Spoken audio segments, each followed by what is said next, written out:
Hello and welcome to a special edition of Quant Gang, where we have Steph from StakerApp, as well as my other two co-hosts, WhalesOnly and Karim. First, I'm going to present some news stories that I think are really exciting for people in HEX and can give you the information right away in case you don't have 5 hours to stick around for the entire stream. The HEX stimulus check, if you put all of your stimulus checks into HEX, it would be worth $146,000 now. HEX is the number 5 crypto and is still being gatekept, but now the gatekeepers are being sued. A single market buy, only $25 million, would 10x the price, and $106 million would 100x the price. Automated market makers move as a function of a square. 30 million takes us to $1, 121 million to $10, and 410 million gets us to $50 HEX. What's your end of year price call? Let's see, AnundanceMan bought 3 Tesla 3s for his sons with HEX Gains. HEX Monkey helped funding Jim recover from being sick while traveling. HEXICANS are the BESTicans. People are still sharing awesome content from the first mass HEX meetup, hexican.vegas. And the second HEX conference will be online January 6th through 9th. And the next meetup that I'm sponsoring will be 369 in Vegas. So that's March 6th through 9th. We're encouraging others to make as many meetups as possible. The UNI AirDrop in staked HEX is worth about $81,000 today. Wait, no. Well, probably about 85 at current prices. Over 700 people used TShare.app to increase their financial freedom in our first week after launch. New features were launched daily, no expectation of future work. So we've got lots of features that have been rolling out that people can check out for themselves, including this wallet at go.tshare.app. Engagement on this channel, Quant Gang and Mati ALLin, has been 2,000 times higher than expected, with 23% of subscribers responding to a recent poll. But on the internet, you're only supposed to get 1% of 1% engagement. And HEX is also up about 2,000x. So do you think that's a coincidence? I think not. I have accepted the Mati HEX 25-cent Cornrow challenge from the audience from last week. What will you do when HEX hits a quarter? Dogecoin is doing a weekly dance competition for NFTs, but HEXICANS get paid inevitable interest. We have Steph, CEO and co-founder of StakerApp, joining us this week. Welcome to Quant Gang. Hi, guys. Hey. Thanks for having me. Absolutely. Yeah, we're really excited to have you on. It's been a while since I've seen you on a live stream. And I know you have lots of updates to share with us about StakerApp. Yeah. I was just telling to you guys just before starting that we've been very, very busy with Fireball in the past maybe 9 months. I think the first time we mentioned the idea of like just doing something together was actually last May. So it's a bit more than a year already. Like time flies. Congratulations!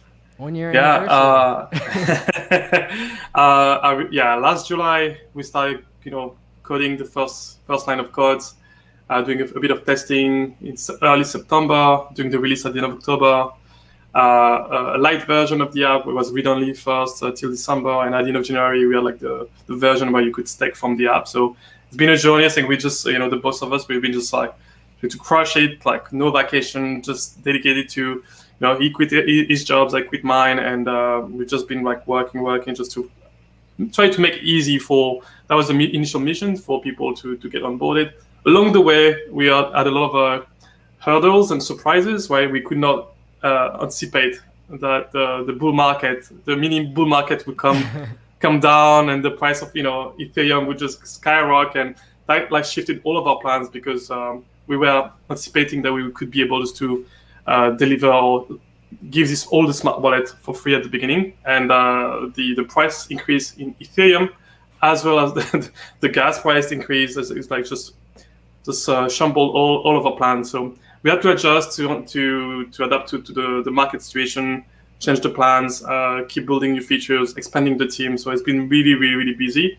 and a lot of support from everybody in the community. People just try to share the app. We had a lot of like also support from, Karim has been a great advocate of the app since the beginning. A great referrer. We had like a couple of like referrals that have been referring, more than hundreds of users to the app, bringing millions of dollars into the ecosystem. So you can verify Karim's tales of onboarding hundreds of people. So yes, there's a couple of our users that have been referring a lot of users. Some people are even doing dynamically through or programmatically through ads, Facebook ads and Google ads. So I think the top referrals is like above thousands referrals. So some people are really, really well there.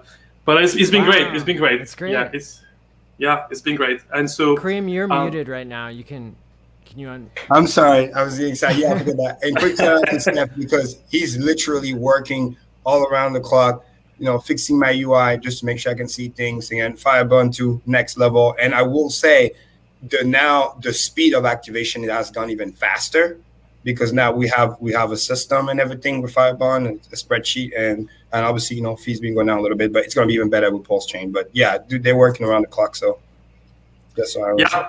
Yeah. So I think, overall, I think everything went above expectation. I think we were thinking when we first launched the app in November, we're expecting just to get maybe 3,000, 4,000 users, right? By the end of December.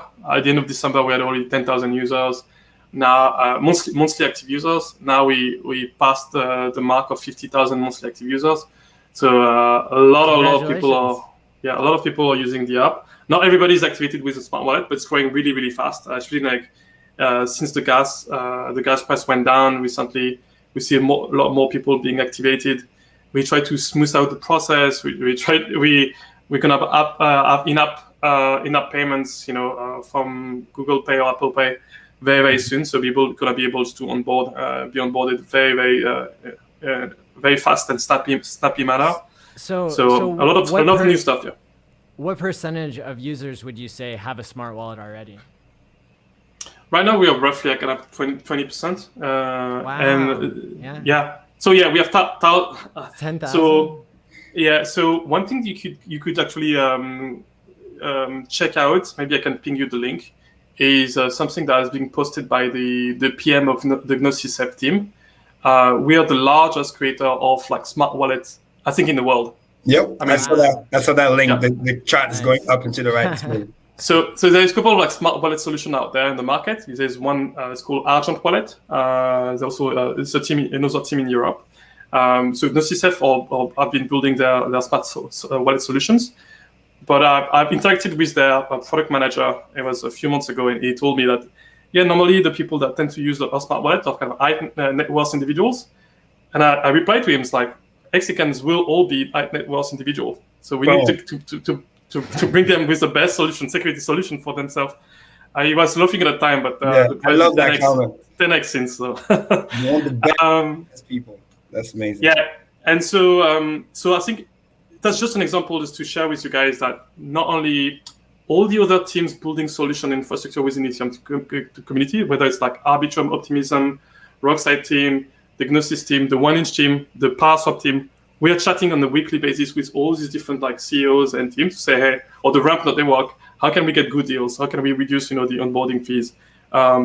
These things takes time, right? So human-to-human relationship, you try to get some deals in. But the end goal is just by the end of the year, I think we'll have like the easiest, fastest solutions for onboarding users onto crypto and HEX specifically. So we are really happy right now that we've been able to contribute largely to a lot of like new purchase of HEX. I think we are almost reaching 150 millions of net buy in HEX via the app. So it's people swapping basically Ethereum or USDC for HEX. So it's a lot of money. And very few people selling. 90% of our users that have a smart wallet, so our users that have smart wallets, they are 90% stake.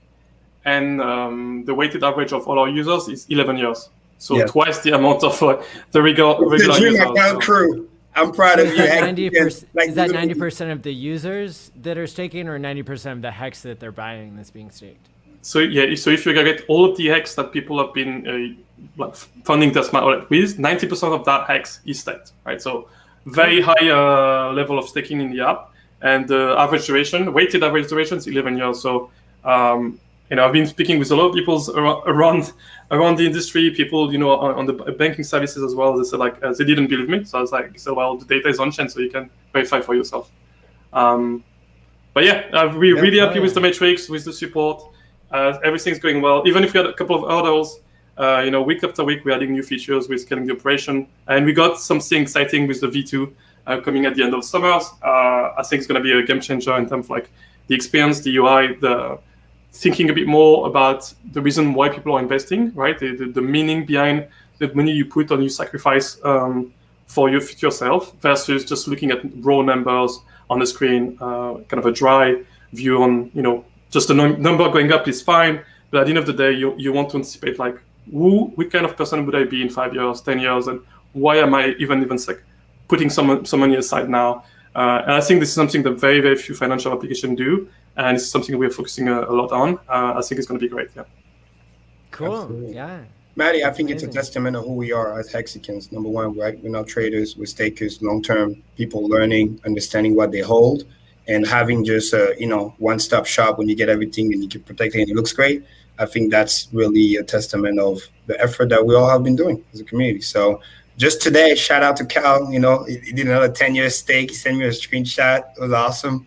5-figure plus. It was just like, hey, this is what we're here to do. So, proudly report. Like I said, we preach what we do and we execute. For those who haven't watched my testimonial, finally did it, right? Shout out to Mati, pushed me to do it. And then we did it on the Coin Game Live, but some people don't watch always, so I posted it that. And literally, I've been transitioning to the StakerApp, and it's just been amazing. So, yeah. So I think when people send money to their future self, it is a big deal, right? It's something that with Hex hasn't been able to be done so immutably in the past. And so opening up this fourth dimensional portal, right? It's something that people are going to need to wrap their heads around in a lot of different ways. Some people are going to want to learn all about it before they start staking. And for others, we want to make it easy for them, right, to be able to get in before they understand the cutting edge or the deepest explanation possible, right?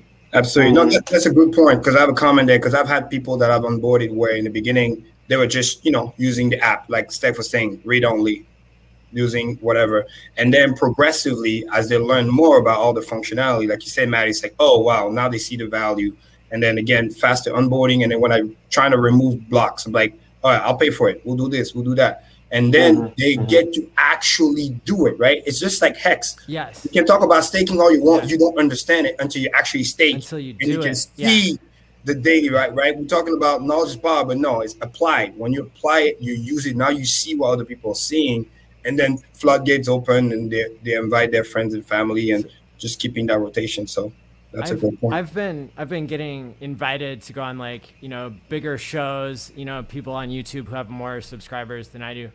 And that's the number one question that I've been asking people, and I'm going to continue to ask people is, have you tried it? Have you done a time lock to send money to your future self? And I'm surprised by people who have already met with Richard for hours and hours on a live stream, and they've never used Hex. And so the more ways that people can realize, oh, this is something I haven't tried, and then when they actually get the experience, when I ask them, how does it feel to send money to your future self? Some people say it feels good. Some people say it feels bad. But either way, it's that's the delayed gratification part, right? Yeah. And that's the kind of just a testimony that many people that have a mic, that have an audience, they talk about things they don't know anything about because they haven't tried, right? you may have a lot of people talking about Bitcoins and never purchase or send a transaction in Bitcoin is talking about it, right? So we always need to keep in mind that people have an audience on mic doesn't mean that they have authority on something, right? They might not know anything about it, just might have an opinion, but doesn't guarantee that you need to take their words for what it is. Yeah. Absolutely. Very huge. Hey, HEXICAN, we talk about it all the time. It's about validity, right? I think 2021 let everybody in crypto know that people in YouTube don't know shit. Yeah. Facts. And that's also one of the reasons why when I started HEXLive last year, I was like, it was at the beginning for myself, as I wanted to understand, okay, visually you get to understand like what is the amount of like money going in and out, how long people are staking, can I visualize that? And it's like, but it would be a cool way just for me just to put that. It's like the idea of a feed came naturally to me, and then so let's add a bit of gamification because I'm a former gamer. So you know, the story behind the leagues actually in Staker comes from the fact that I played a lot of this game called Leagues of Legends. So I'm very familiar with gamifications. You know, how to tap into the competitiveness of natural competitiveness in people. The people like to have a status and just compete for, you know, having higher status than anyone else. And if anything, just competing against yourself, right? If you have a rank and like I'm making progress towards something else, that's something that's very valuable for people. And we see it on the weekly basis of people reaching out to me saying, how many HEX, how many T-shares, how many dollars do I need to put in to be promoted to the next league, right? So this is something that we're going to add to the next version of the app. It's like, hey, you know, you want to be, you know, you're a turtle and you want to be a squid. This is how many dollars you need to put aside, assuming that no one else is competing against you, right? That's the key, right? So because more people put money in, yeah, that makes it fun. You can see yourself just, you know, accumulating more shares or less shares, and at least you realize that, you know, this is where you are and it's fine with you. That's fine, but it also nudges you, right? All the spending that you do on a daily basis could be. Maybe if you're smokers, you know, buying a packet of cigarettes or just, you know, spending something towards your next pair of sneakers. Like, do I want these sneakers or do I want more T-shirts, right? To get more sneakers down the line. That's kind of this, you know, the trade-off that people will have to be doing, and we'll try to make it very, very simple in the app just to showcase what the kind of trade-off people are doing, you know, in time. So we'll just be presenting all of different, like, you know, eventually dreams that people are, you know, are dreaming about. It's going to be high level so that people don't dox themselves.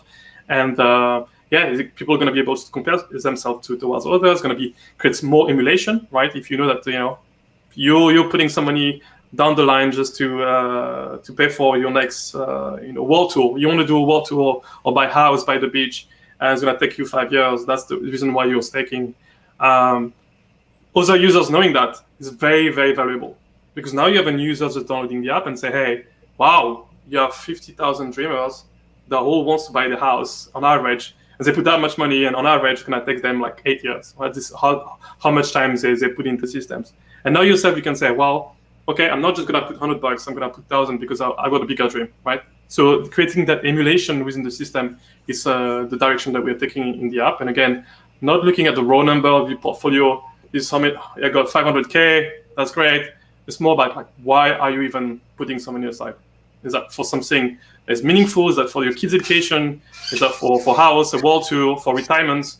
Regardless of your future dreams, it's easier to engage and commit towards your goals if you put some sort of like something tangible you can visualize in the future. So this is where we're going with the app, and it's kind of an aggregate that, you know, all of these things that you guys, you know, Mati, Karim, you've been talking about for the next past months, right?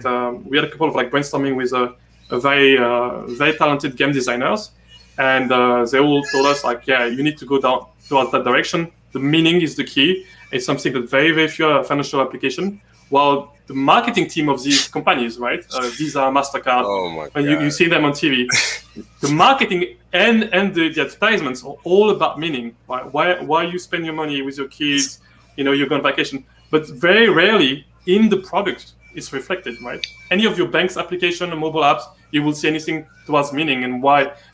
You know, so some of them are trying a little bit here and there, but we want to push the boundaries here. Yeah, I think that's really great. Yeah. Like, I busted out laughing when he said that because, look, I've been on Wall Street since 2008, and if what there isn't is anything interesting about financial applications, I'm sorry. Nothing interesting about any financial application ever, like period, right? So just to add a little emoji is blowing the competition away, literally. That's right. Nice. Yeah. Something so simple.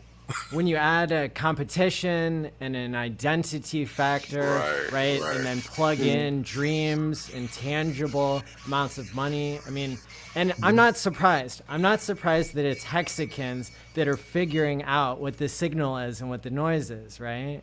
Because I mean, Hex itself, right, is kind of a truth engine. So yes, and this is what ultimately, like you were saying, after you track all those people, you actually deliver. You actually can see reflected that into the product, like it says. You know what I mean? Not just selling your dreams, right? Because again, I'm in sales, I see it all the time. But then when a person get the actual product, it actually emulate what was advertised. So it's good for your psyche, it's good for your mindset, stimulate that drive, that competition. You want to be part of something bigger than yourself. Like I tell all the time, Hexican, it's not about truth, right? It's about a legacy. We're not here to make money. We're here to build wealth, something that's going to be generational, and then you can use it for different purposes. And then when you see the product delivering that to you, that gives you even more boost. It's like we're tricking people into wealth, so to speak, you know, kind of as a joke. But that's what makes us different. And now we have the recipe, plus we got the product already working. This is where it's just, you know, floodgates open, removing friction, and continue to do what we do. And it might look grassroots in the beginning, but this is why it's genuine. And then from there, it explodes, and then everybody wants to join the party, right? Just like that video, right? First guy comes in, you just need that first follower, man. After that, you know, if the product is good, it just flies from there. If that's fine, I'm just gonna present a bit like just go through the article that we recently published with the latest version of the app. Perfect. And there, okay, share my screen. Yeah. Let me see if I can. Yeah, Hexican, for those of you who haven't seen this, he's going to basically update us on some of the major updates on the StakerApp, like I mentioned. For those of you who haven't read the Medium, because it's pretty good, and you'll be able to share that with your friends. Steve. Okay, so and thank you to people who gave super chats. They were saying that they appreciate the Quant gang and everything that Steph is doing as well. Thank you, everybody. So this is just what I was discussing earlier. So nice. We are currently working through, you know, brainstorming with designers. How do we want to present that? How do we collect the least amount of information about our users? But how do we leverage, you know, something that we can aggregate and present to everybody so that you get like excited about, you know, you're not investing by yourself. You're investing with another community of like long-term minded investors, and that's very powerful. So imagine you come to the app and, you know, you're a new user, you don't know anything about crypto. And say, what's going on? Like, there's like, you know, billions of dollars being invested towards, you know, retirements or travel or new homes. And then you start deep, you know, looking into it, and you realize that, oh, actually these are real people just having different dreams and having different, you know, time preferences, and going through it with it. Or maybe sometimes they fail. And so as you can see here, like someone that had a dream of maybe a sport car, he had put some money for 3 years, and then, you know, he gave up. And so, you know, instead of having likes, you could have like 500 people just dropping tears for that event in the feed. So this is just kind of a lot of brainstorming and concept we've been working on in the past few months. Is like, how do you bring more meaning into financial applications so you don't feel like something dumb and not accessible, because now you can relate to, you know, all the events to something that is close to your current life or something that you're planning for your futures. And we really, the learning of like building the leagues and the feed is like people love emulating what others are doing. Sometimes people don't have the ideas. So if we have kind of like maybe top 5, top 10 canonical dreams that people have around the world, and we can aggregate that and present, hey, these are the top things that people, you know, put money aside for. Choose your category if you want to. You know, if you want, you won't do regular staking, that's fine. But if you want to tag some of your stakes, we say, hey, it's going towards travel or whatever. Eventually, you could be doing that, and it will benefit the entire ecosystems, because now you have more people being excited about their future investment, their future dreams. They are part of something. They're not investing by themselves. Wait. This is massive. Wait, are you telling me we're going to be able to potentially label what a stake is? And then it was actually a feature request from many people. They were just they were creating stakes basically, and they wanted to label the stakes. Or this is for in 15 years for my kids' education. So yeah, we kind of like, personally for me as a reminder, we're like, hey, that's I can structure things. That's huge. And people do that with bank accounts, right? They're like Christmas fund, or they have, you know, their special savings account. So that's That's That's interesting. better than the Venmo feed. You know, like, you know, when you go on those, whatever you put you and your friends, you know, that's even better. Yeah. So basically, we're using some of the concepts that are kind of emerging in some of these kind of neobanks applications, but we're going way beyond in terms of like the meaning, right? Because you will never see kind of feel of like, if you go to the bank, they will never tell you, okay, oh, we have 5 million, you know, customers, and on average, people with your risk profile, they tend to invest toward, this is their portfolio, and they tend to use that for these different plans in life. They don't tell you that, right? They have the data, but eventually they have the data, but they don't tell you that. I think we can do much better just to create that emulation and knowledge sharing across investors so that everybody wins, right? It's like, hey, learning from each other, so to speak. That is huge, because usually on those feeds, right, it's a description of the money that you spend on. Make sense? Like you paid somebody or you bought something. This is going to be a feed where you're playing on your future. It's actually an investment. That's a different psychology, like Mati was saying. So that is huge. Yeah. I love that, because I'm thinking about writing down it somewhere. Now if it's in the app, it's even better. Yeah, so we'll have to strike the right balance, because I mean, I've been working in privacy and security at Google for 3 years before actually, you know, quitting, and privacy and security are very, very dear to my heart. So we don't strike the right balance in terms of like, you know, sharing knowledge across users, but without doxing them. So we'll have just to strike the right balance, how we aggregate, how we present the information. It needs to be kind of opt-in. The user needs to actually intentionally saying, hey, some piece of this information may be shared public, but I think we'll just do it really nice in the UI, saying, hey, creating incentive for people. Hey, if you share, maybe you get more bonuses, maybe reduced fees, whatever it may be. We'll make it very, very clean and easy for users to say, hey, I want to contribute to the ecosystem because I know that it will create more emulations and more people will want to join in. Absolutely. Again, they don't have to go to crazy detail, but that is huge. I just want to respond to some comments here. People are going crazy, which is awesome. What I'm going to name mine is so funny. How to dog. Very simple. One of those stakes, I'm already ready. Hey, guys, the golden year 2036, there's a stake with it. I already know which one it is. I just couldn't label it. So this is something I would have been putting out there. This is huge. And then again, it's a community thing. And then be like, oh, you're working on your dreams. And it's a constant reminder. And then let's say something happens to you, you forgot what you started, what you did. You can go back and you can look, oh, wow, this is what I did it for. For those who understand business and sales, we call this, you know, the vision board, right? Like, it doesn't have to be crazy detail exactly how much money you're going to pay, but like this fund goes for this. And it just inspires you. Like, I told all the time, I'm high on life because I get inspired by things. That's what makes me want to wake up every day and do stuff. So... One last thing, and then I'll move on quickly. But one last thing, you know, on the right side here, on the left mark, you have project. You could imagine that a bunch of friends comes together. Or it could be, you know, a family project. People want to buy a bar or a brewery, right? A dream. At five friends, all friends, they want to buy their brewery and start like making some beers. You could imagine that they're using a smart wallet that is in multi-sig shared across like a different owner. Whoa. And now they're staking or investing in the project. So, well, this is the kind of direction we can take the product to. We don't know yet, you know, if we want to do this kind of like collective investment piece. But we have a lot of ideas. We have like a lot of ambition for bringing that to the masses. So I hope everybody's excited. I'm gonna move on.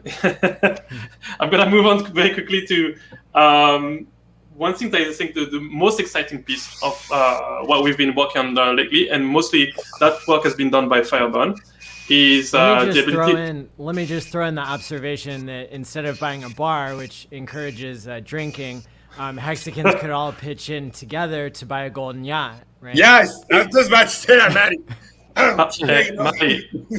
That's right. Maybe, you know, I've got some bad reflexes from the old world,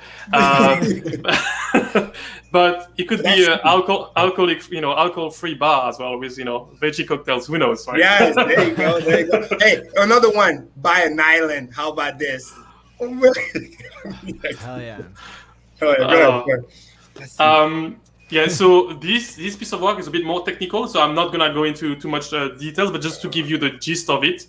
So Fireburn has been ramping up his Ethereum's Solidity skills, and is doing such a great job in the past 3 months. He has been working heads down to ramp up his skills there, and creating two smart contracts that let basically anyone to front a stake and be able to share the shares either on the Ethereum layer 1 or on secondary network, right? It could be a sidechain like PulseChains, or it could be Arbitrum. So that means that we could see this year some EX on the PulseChain, right? Or some of the shares could be sold there. So the possibilities are really, really like mind-boggling in terms of like what's going to be happening in the market.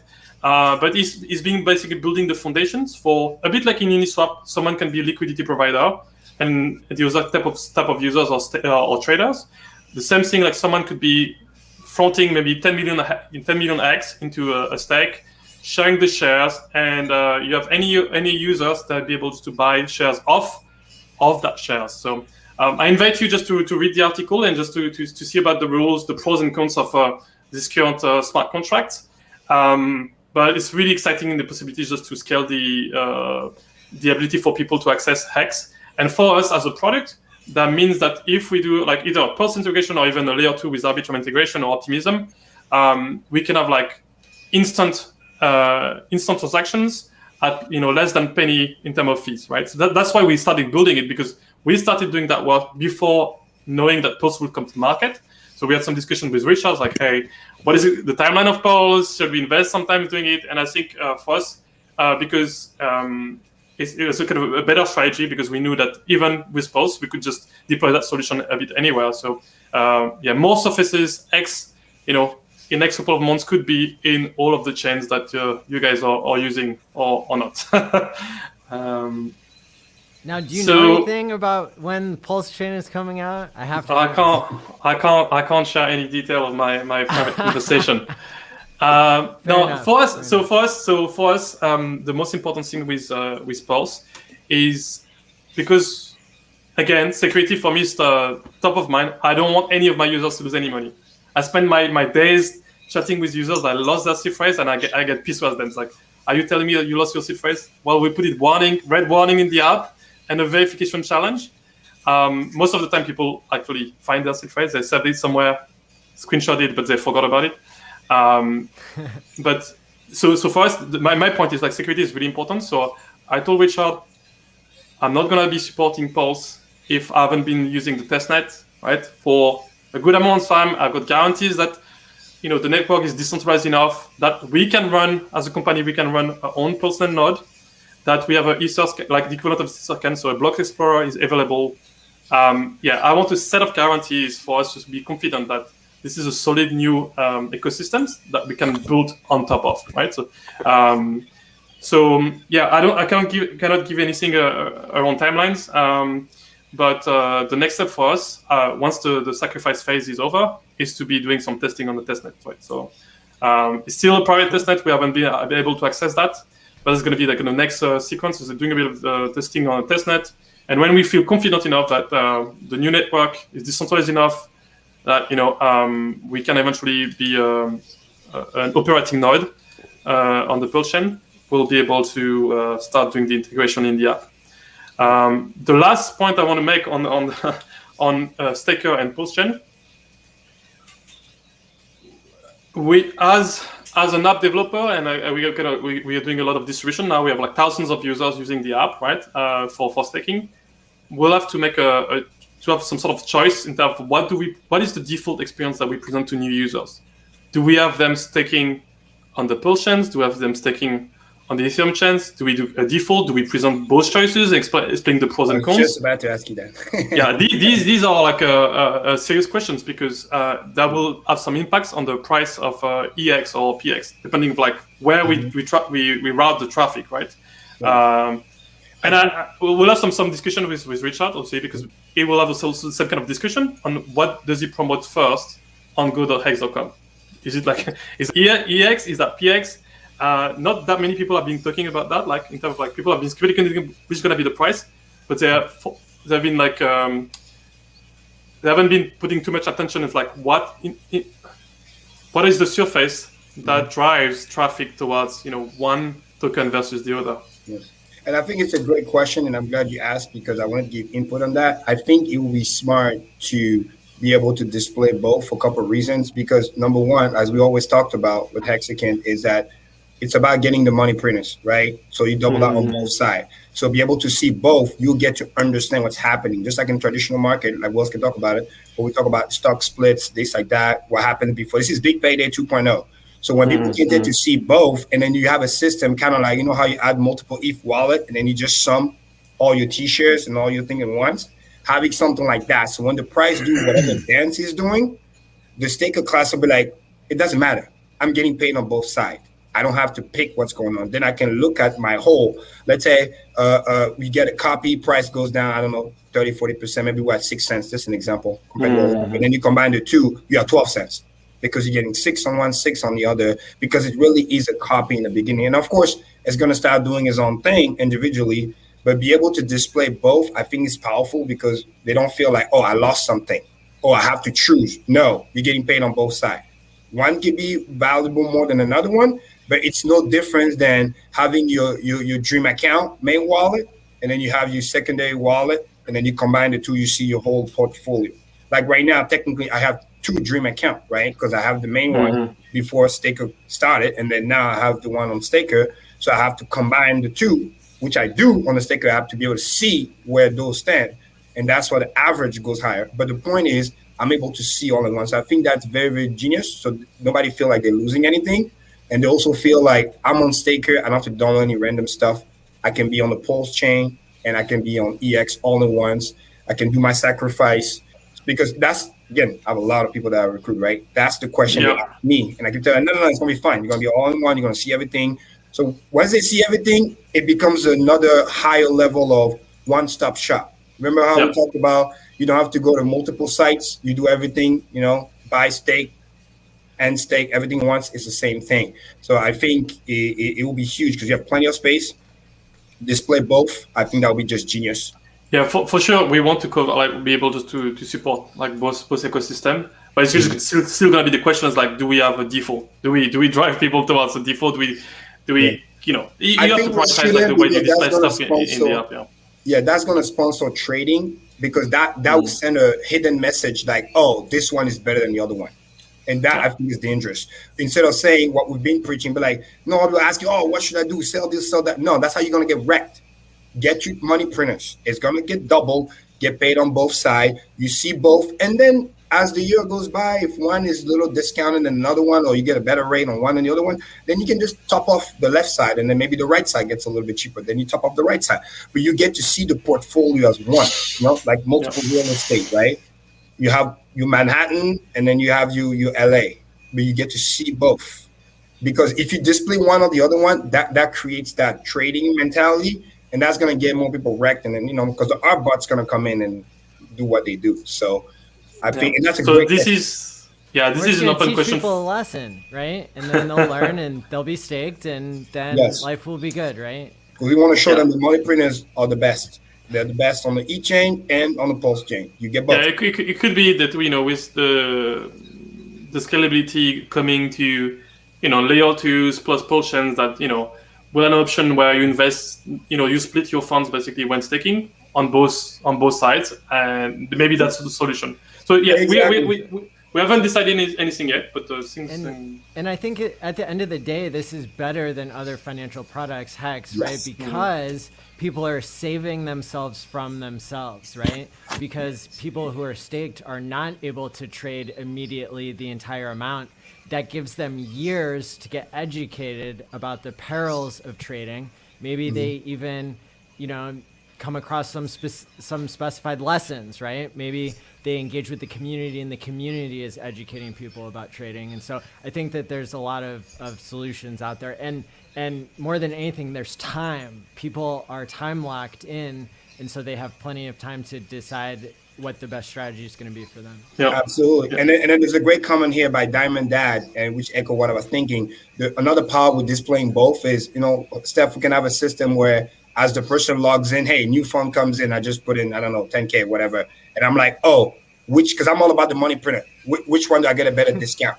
Boom. It dynamically tells me, hey, if you buy on this chain versus the other chain, it will be less. And I just add my money printer because his comment was, right, always automatically display the cheaper, blah, blah, blah, of the two options. But having both, it brings this really cool kind of dollar cost average, but not for just HEX, but for T-shares. because he'll be able to tell you which way to go, and then you can just grow your portfolio. Which chain is treating us the best too, right? That's what I was telling earlier. I was like, I think Richard's gonna be having a strong opinion on like, hey, maybe I want new users to be on Pulse because this is my new chain that I created and blah, blah, blah. Right? But I remember what he said too. He wants expensive hex on both sides. He also said that. I agree. So I think you will see. I think we'll have some follow-up conversation with many people in the community around that specific topic. As like, do we need any preferential treatments in different UIs, right? And we'll see. GoHex.com will also evolve in terms like presenting also the option for users to stake on different chains. So we'll see that. The last thing I wanted to say about the smart contract, there's actually 2 smart contracts that Fireburn wrote. They've been heavily tested and reviewed by the team now, starting building up an engineering team within Staker, so we're growing in numbers. So I think these are very solid smart contract commented. So anyone technical that is willing just to do the further review, we are offering up to 10 Ethereum in bug bounty for any bugs or issue that you would see. You'll see a minor issue or a little typo in the comments of the codes will not yield you much. But if you find anything critical, we could even go beyond depending on the issue that you raise. I would be also careful of not using these too early. I think what we'll do internally on our side is we'll start minting some stake, testing them, trying to provide interfaces for both purchasing some shares and minting them, and then selling them. So we are working with maybe 1 or 2 other persons that are willing just to provide web interfaces just to mint new shares for other users. And the best way to visualize that in your head is imagine trains at the stations, and the train, like the new trains arriving on the tracks, or the shares that you're minting, right? When someone is like, a new minter comes in, he puts like, let's say 1 million hex, he mints the shares, it could be for 1 year, for 15 years, doesn't matter. And then that gives the opportunity for anyone on the market to buy these existing shares. And so every days that passes, the train has already left the station, you get a discount. It's like you were on the platform at the station, and you're already teleporting in the train that already is moving forward, right? So it's going to be market incentive for people just actually to buy up these shares, because you're going to get them every following day. You're going to get them at a discount. Maybe a bit technical for people that haven't seen the detail of the code. I got you. HEXICANS, quick math. It goes like this. Let's say there's a big stake that gets created. There's 100 T-shares. It goes back to the thing I used to talk about a month ago. 500 is genius because he moves so fast. And let's say the individual, corporate, whatever, out of the 100, they say, hey, I want to trade 10 T-shares. So those are going to be made available. The minting process that he's talking about, the stake is already locked. The hex is not going anywhere. It's a real stake. Now you're basically kind of like buying the ownership of what the person is making available. So if they're only making 10 available, those are the one. And what Steph is talking about is relationship with share rate. Let's say the day you make that available, 1 T-share is maybe worth, it's an example, it's worth maybe 19,000 hex.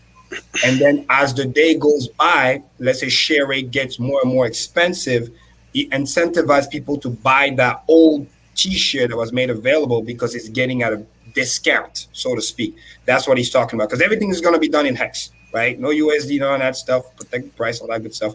So let's say time goes by and now you need 19,500 to generate a new T-share, so to speak.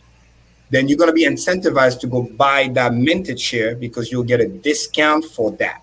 Another powerful tool is, like Mati likes to talk about all the time, those who stake long, right, up to 3x, they get the discount. So the share rate cost is low. So let's say if I do a 15-year stake, right? So instead of 100 T-shares, I get 300 T-shares, and I decided to give it at a discount based on somebody that only do a 1-year stake. My T-share that I'm making available is going to cost less money compared to somebody that has a shorter. So that's another incentive that's going to be created to help the people that feel like, oh, I messed the boat, but I want to get a cheap T-shares. They're going to be able to get that. But the power here is that the big stake is still in the hand of the strong hands. The person is only getting a claim of what the stake will be at the end. So they have to still do the time, or if they resell it, then they got to resell it to somebody else. So that way it creates stability. New people can come in, they can buy cheap shares if they want to, and we're just locking up more HEX. So very, very powerful. We're going to be doing obviously more review when the thing come out, but this is why it's very, very powerful. It's a positive incentive. We'll be providing, once we're starting building on the front end that we put together, it's going to be a web interface. We'll be presenting a lot of visual elements for people just to decide, do they want to buy the shares there, or do they prefer just to do regular stakings? What are the advantages, the pros and cons? So we'll be adding a lot of visual elements. If they actually jump into shares that have been minted 2 days ago, obviously they get a little discounts. Plus, on top of that, they're benefiting from the bigger pays beta, right? And when end staking, you don't pay the S-Lot function. On Ethereum layer 1, you don't pay the S-Lot function because the minter will be the one incentivized just to end stake So there's a lot of exciting features that goes with that. End stake penalty. Yep. I won't go into the details. Very, a lot of exciting features, but in the interface, we'll add a lot of visual help just to help people just make the choice. Is that interesting versus using the existing system? And yeah, that's I think that's roughly about it for me, guys. Make sure that you just read through all the articles that we publish on Medium. We have one about security and the smart wallet. What are the advantages, especially in terms of security? What happens if Staker goes down?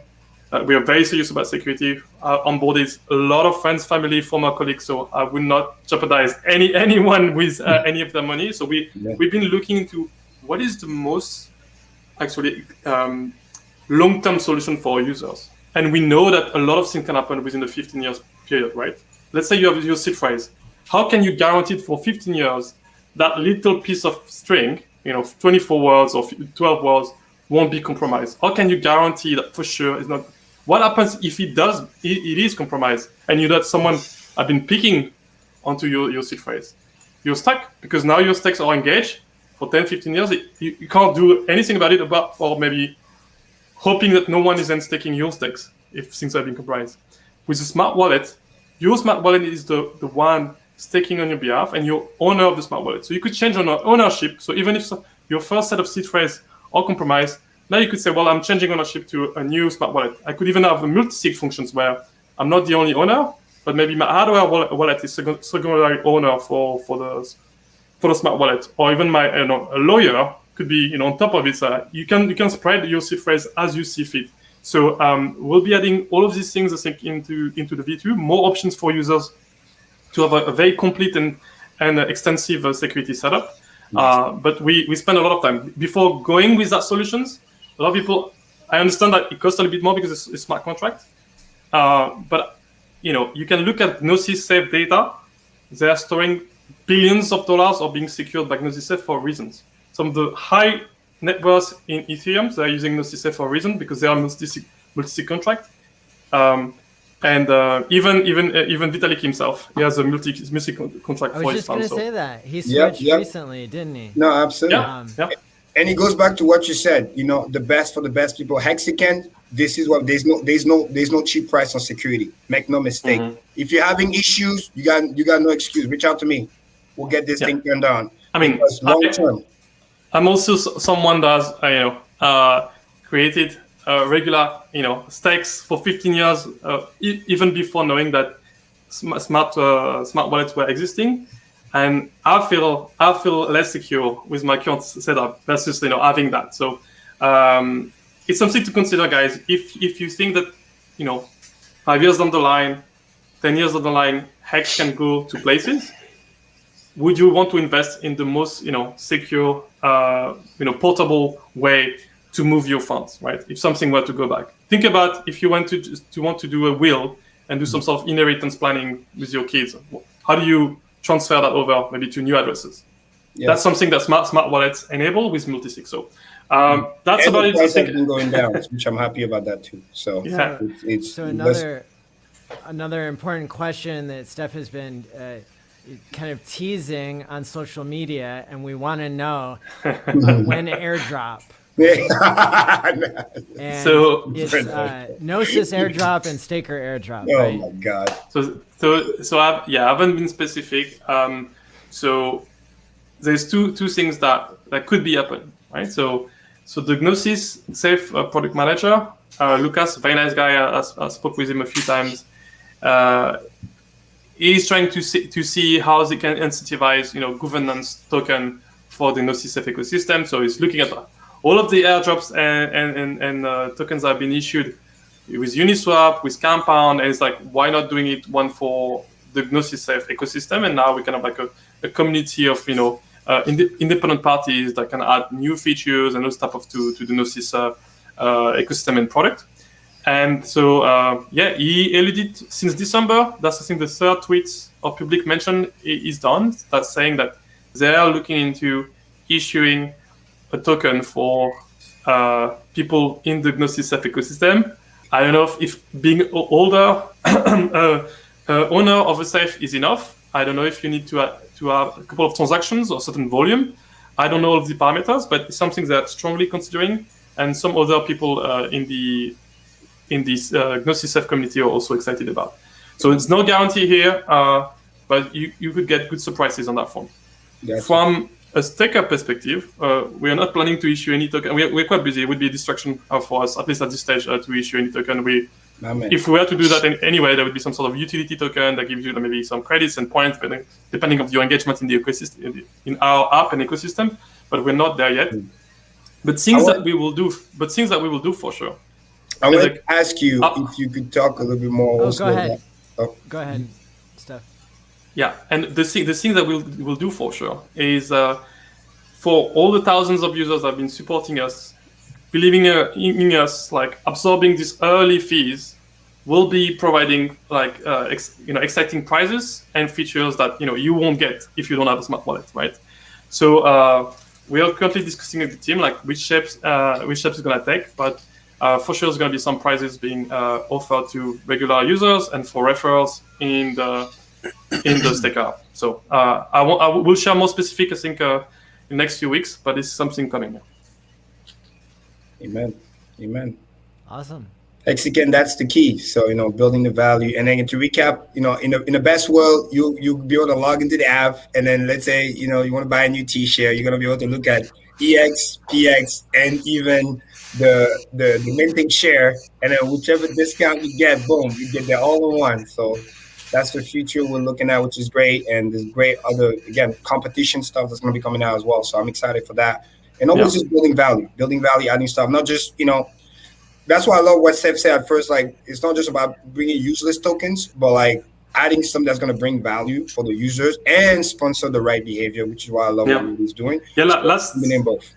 Last year, I think around in May, you had this kind of like teams in the X community that are creating their own tokens. They made a lot of promises of creating an app and building games and services and credit cards. They started with promises, and we started with the product, right? We said like, hey, we're gonna do a product. We're not taking anything upfront. We're just taking the risk of leaving our jobs, building value.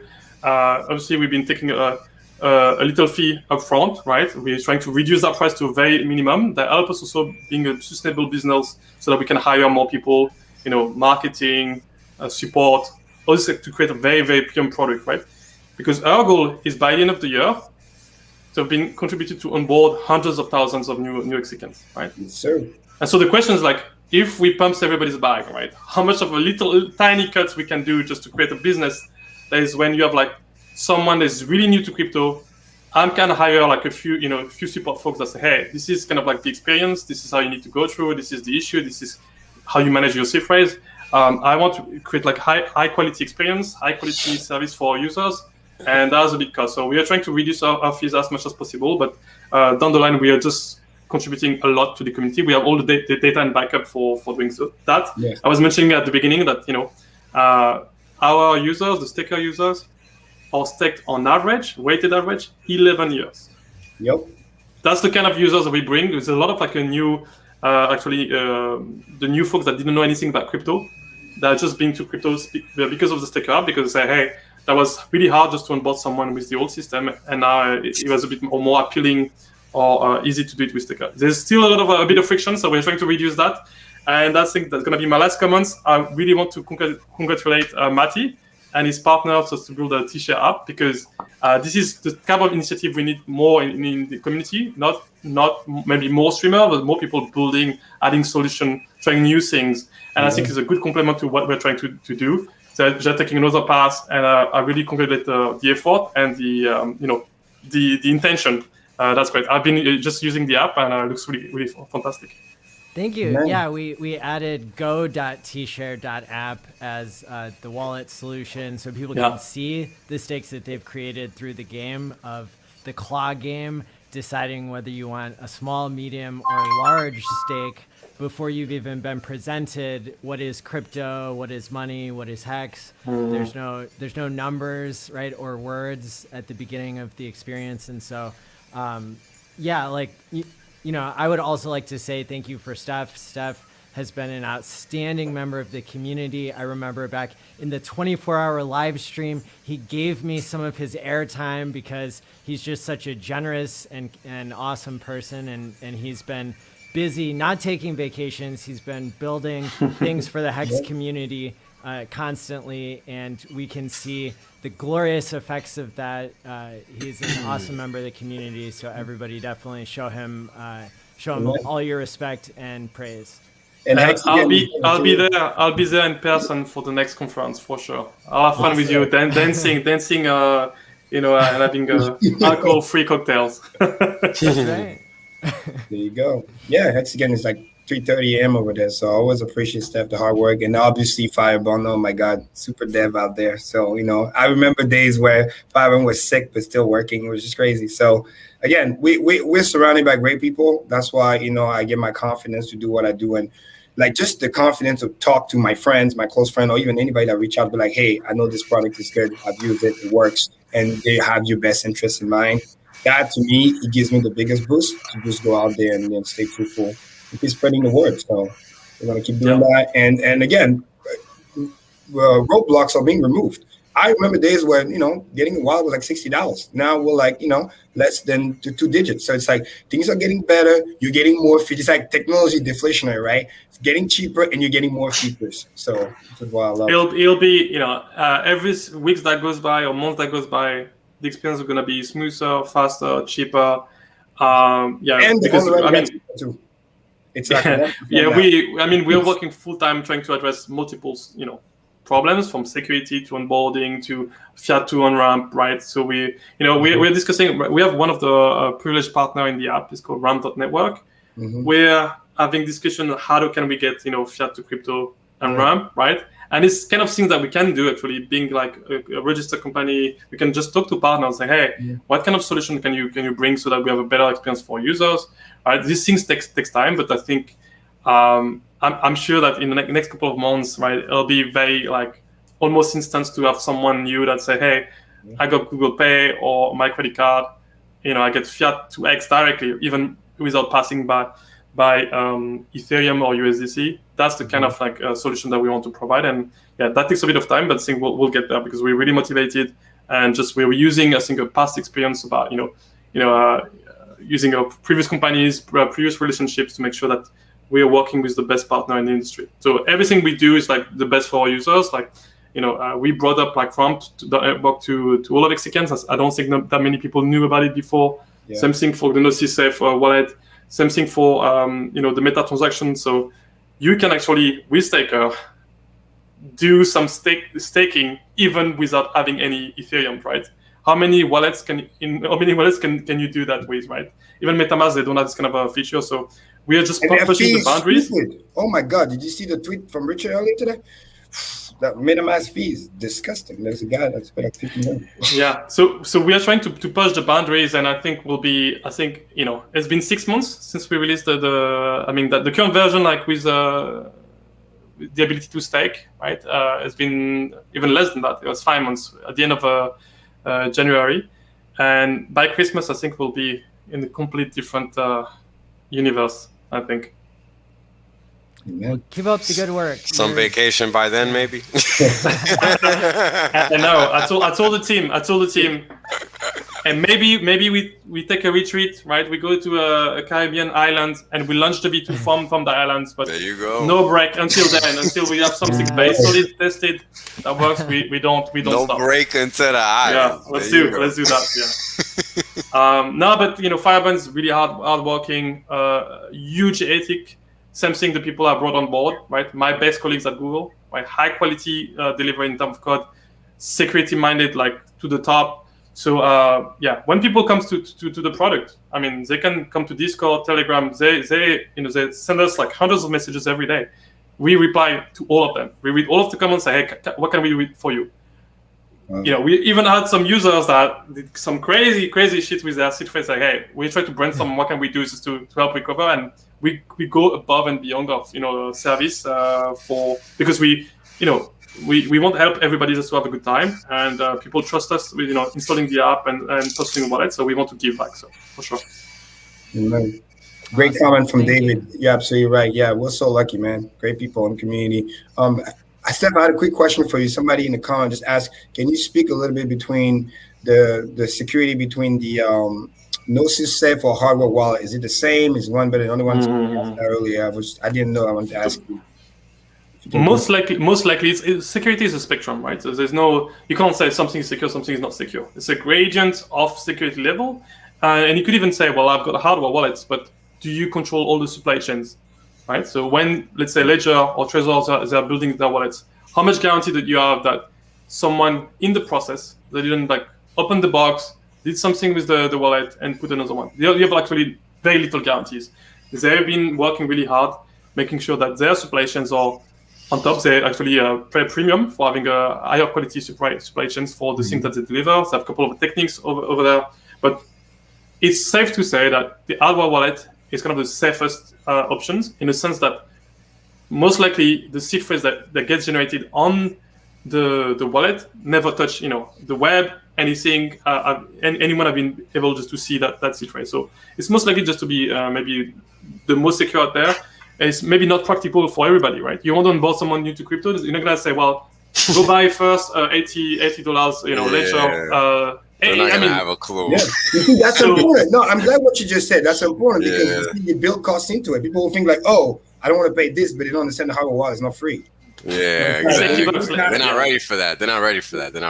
So but the thing you need to think, and that's why I think the smart wallet is great, is you can build in your security as you learn about the product. So let's say you come in the seed phrase that is generating on device for Staker. Never touch our server, so don't even try to ping me and say, Steph, I lost my seed phrase because I can't do anything with it. Right? We don't know anything about it. There might be ways just to recover. So in case you have uninstalled the app, we added some ways maybe just to help users that comes into that place. But in general, just don't lose your seed phrase. Save it securely in physical location or digital location. Up to you, but just be very, very careful with that. Don't have shitty apps like recording apps on your mobile phone. So imagine that you just come to the StakerApp. The seed phrase, there's one generated for you on device when you set up your accounts. You can imagine that with the V2, this is the approach we're taking. We're gonna give you kind of a security level in the app, right? Nice. So you start on getting started. You don't know about Ledger, hardware wallets, Schmear secret, sharing, all this type of crazy way just to secure your account.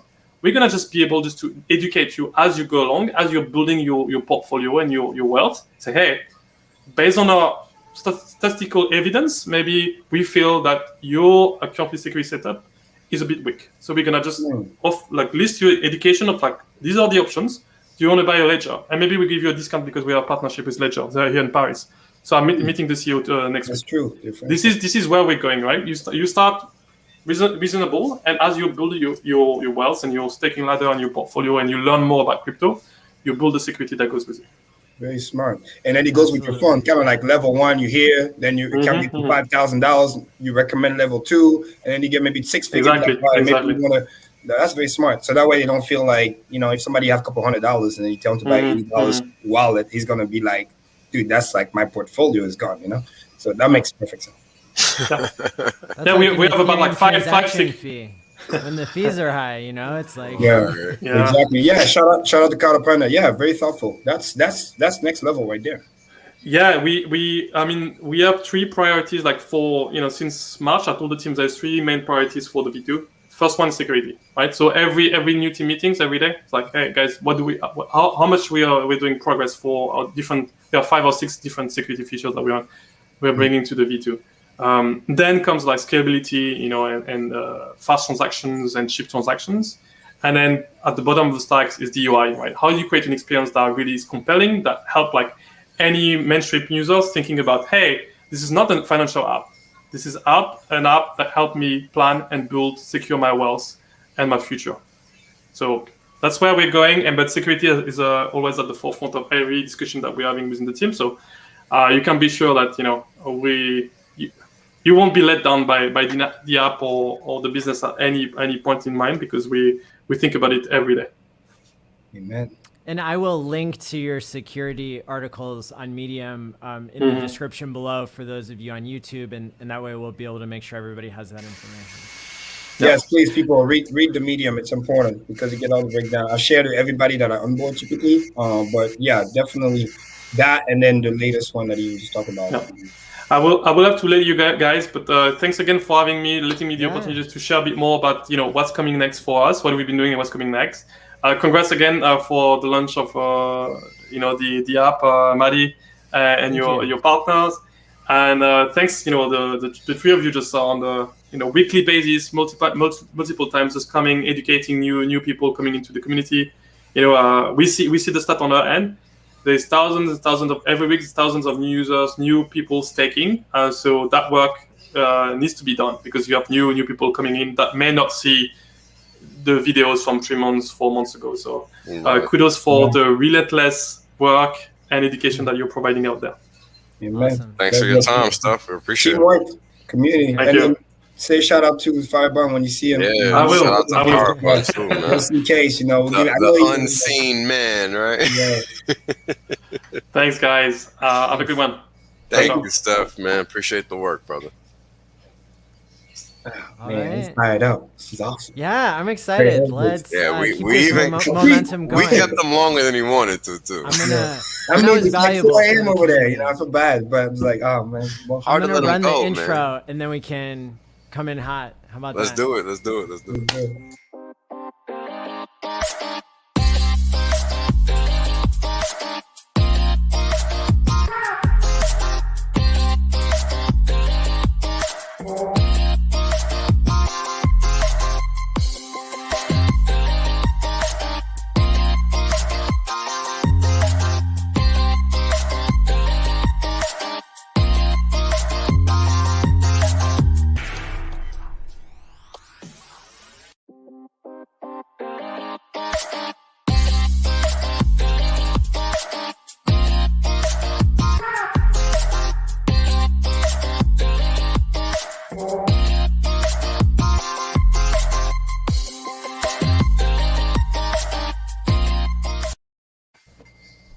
bang All bang. right. Yeah, So- no, it's awesome. I would say that everything that Steph shared is extremely bullish for HEX. Oh. What do you guys think? It, Sure. where do I even start? Oh my god! And by the way, full disclosure, there's some stuff that I know about too that's not released yet, so no expectation. But it is definitely extremely bullish, because what I would love with Steph is, again, like you said, security. Because to me, and Matt, you know this, talked about it as well when you were launching TShare app, where it's like, I will not speak about anything until I know how, secure it is. Like, and they really take it to the next level. Even with the PulseChain, right? They want to make sure everything goes well. Boom, boom, boom. Even when they want to launch the minting share, they're going to test it out, make sure it works, because that is really the most important thing, just like in sales. Professionalism, credibility, that's key, because we're going to be here for many, many years to come. So just that alone is huge. I see the onboarding, because I'm talking to people, the feedback people give me, amazing. You add that plus the education, price going up, everything one-stop shop, knowing that they're going to be able to do their sacrifice, also key. By the way, HEXICANS, if you haven't already, make sure you follow the StakerApp on Twitter. Very important, because I know some of you guys may follow Steph, but not the actual Staker app, it's very important that you do. Maddie, can we put it up for people to see? Because sure. Well, I've got a there. comment here from somebody in the chat. Somebody named Steph from StakerApp saying something about onboarding 100K new users by the end of year. So we wanted to highlight that again. That's outstanding. And, you know my goal, 10,000. We're on the way. We're on the way. Let's bring up Stakers. You know what's funny? So it's hard for us. StakerApp. I'm sorry. Go ahead, Maddie. I'm sorry. Oh, go ahead. No, I was just gonna say it's hard for us to account for all the people we onboard through our streams. Yep. Oh yeah. All right. And this is why repetition, right? Malavos, like you said, because you never know every week, new people coming in, understanding what's going on, and be able to see the update because things are moving so fast and getting better and better. You won't even know about, the new features, price decrease, all this other stuff. So yeah, that's why I was laughing, bro. David, listen, I'm very competitive, okay? And I like to win. And all I'm gonna say is there's gonna be some competition coming in. So make no mistake, we're gonna be out there. So I like to win. Listen, this is one of the beautiful things, right? And when you have a good cause and you're helping people, it's like me when I do my solo gig. It's not about the money anymore because I make money. It's like, how many lives can I change this month? How many people can I save from the grid, right? And this is the mindset. And then once we'll start having, people can start post, hey, this is my stake for this or that. Then we'll start to see, okay, how many people are focusing on their dream house? How many people are focusing on their dream car? How many people are like, golden yacht, whatever. This is fun. This is something to talk about. And Steph, if you're still watching, just thought about something, maybe like a place where you can upload a JPEG picture. And Maddie, not an NFT, but just like this is the dream account, stake for the boats. And then the gold, and then I got a picture. Can I do that, Karim? That would be sick. Can I do that? Do I have your permission? To do what? What you just said. Oh my God! Well, sure, whatever. My mind just coming with good ideas like that. Yeah, this is cool. You know what's funny? Something that's simple goes a long way, man, in terms of virality, especially when it comes to something financial. Like, you guys got to understand, man. It's next level. I've been on Wall Street since like 2008 as an intern. There is nothing attractive about anything that happens in the from the financial, like a fintech perspective. There is nothing interesting happening. Period. All boring. Period. It doesn't matter. It doesn't matter if it's crypto either. All of it is trash. Like literally, I'm not joking. I'm not even saying Staker's the best because I own Hex. It's literally probably top tier just because of the little simple shit it does, like gamification. Because it changes the quality of the interaction with the app, right? And it's the same thing for your app. Even though it's just like a front end browser, it changes the quality of the interaction. And that's the biggest facet that most people just don't take into account. Look, I had just as an example, and this is internal, right? This isn't even external.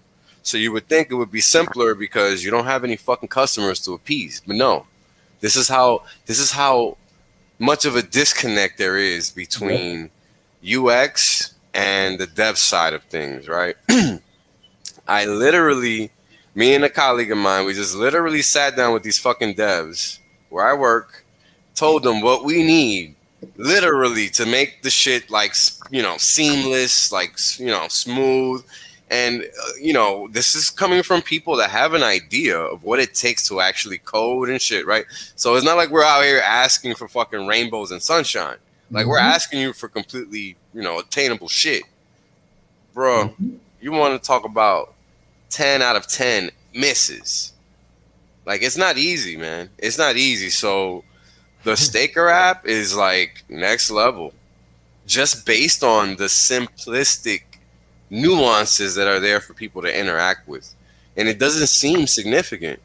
But trust me, when you're talking about somebody always looking at this bullshit and they're not able to do anything with it, right? Because until they're able to do something with it, to them it's just bullshit. Until they actually grasp it, right? It's just a game. It's not real, right? And that's so important because you have to be able to internalize. I give the best analogy when I used to be a math tutor teaching people. I'm telling people that hate math, people that tell me I'm bad, I'm this, I'm that. I understood something they didn't understand. It was just because it was perspective. They don't understand. You do math every day, whether you like it or not. Yes. I know people that grew up in the streets. They buy whatever. When you start talking about money, business, hustling, dude, their math skills goes like this. Real because quick. Now they're counting money. They're counting even like little kids back in the day where I was like, hey, bananas, potatoes, go to the supermarket, blah, blah, blah. Like when people can visualize what it is, they'll do the math. It's just everybody's different. Some people are very analytical, just throw the number, walk away. Some people, they need to visualize, have different. That's why some people could be really good at math and bad at physics. Yeah. But sometimes it's just you have to be able to see what's going on, what the force going on, not just throw me the equation and then walk away. So that is something that is so cool. Understanding sales, the simplicity, like you said, making it fun. Now people have more perspective. It's not just a stake. That's level one. Like naming a stake, financial freedom. dude. Yes. You guys are talking about gamification of a stake, of just whatever. Now you're talking about naming a stake, something so simple. Now it's fucking personal. Exactly. Now you're stroking those emotional chords. You went from not understanding how crypto is, whatever investment, to do the stake, don't trade, or you're gonna get wrecked, right? To then delay instant gratification because long term always. But you're identifying what that gratification is gonna be. Exactly. It's now you can put a picture. Wow. I didn't want to stop Steph from talking, but let me tell you, just the naming of the stake alone is gonna change things. Put a fucking JPEG next to it, it's over. Yeah, because look, vision board. But you know, it's funny because you were joking about naming accounts. Yeah, but that's so common. That's what Dream Account came about, and I can put a little price tag on it. I need this much money because I'll do the research. How much this costs? Okay, I'll put it right next to it, and then I can do like a target. How far I am to the target, and I can just check out the stake once a month. Okay, you need about 5 mil. Okay, cool. How much are we from this? It motivates you. It makes you want to go fucking work. That's why I can't buy anything else but a t-shirt. You know what I mean? It's the equivalent of saying, all right, this is what I want in the future, and this is what it's gonna be. Like this is literally like casting the spell in real time. And real talk, I'm gonna say this here, Quant gang, Hex clip, get this. Once we do this, we're gonna be better than fucking Instagram. Mark my fucking words. No, think about it. You joke. I'm dead fucking serious. Why? Because you got the interaction, you got the community. Because that's what all those pseudo like Venmo, Cash App, what they're trying to do. Like, hey, because you do that with the peer. So and so purchase this or buy this, because you get to see who's doing what.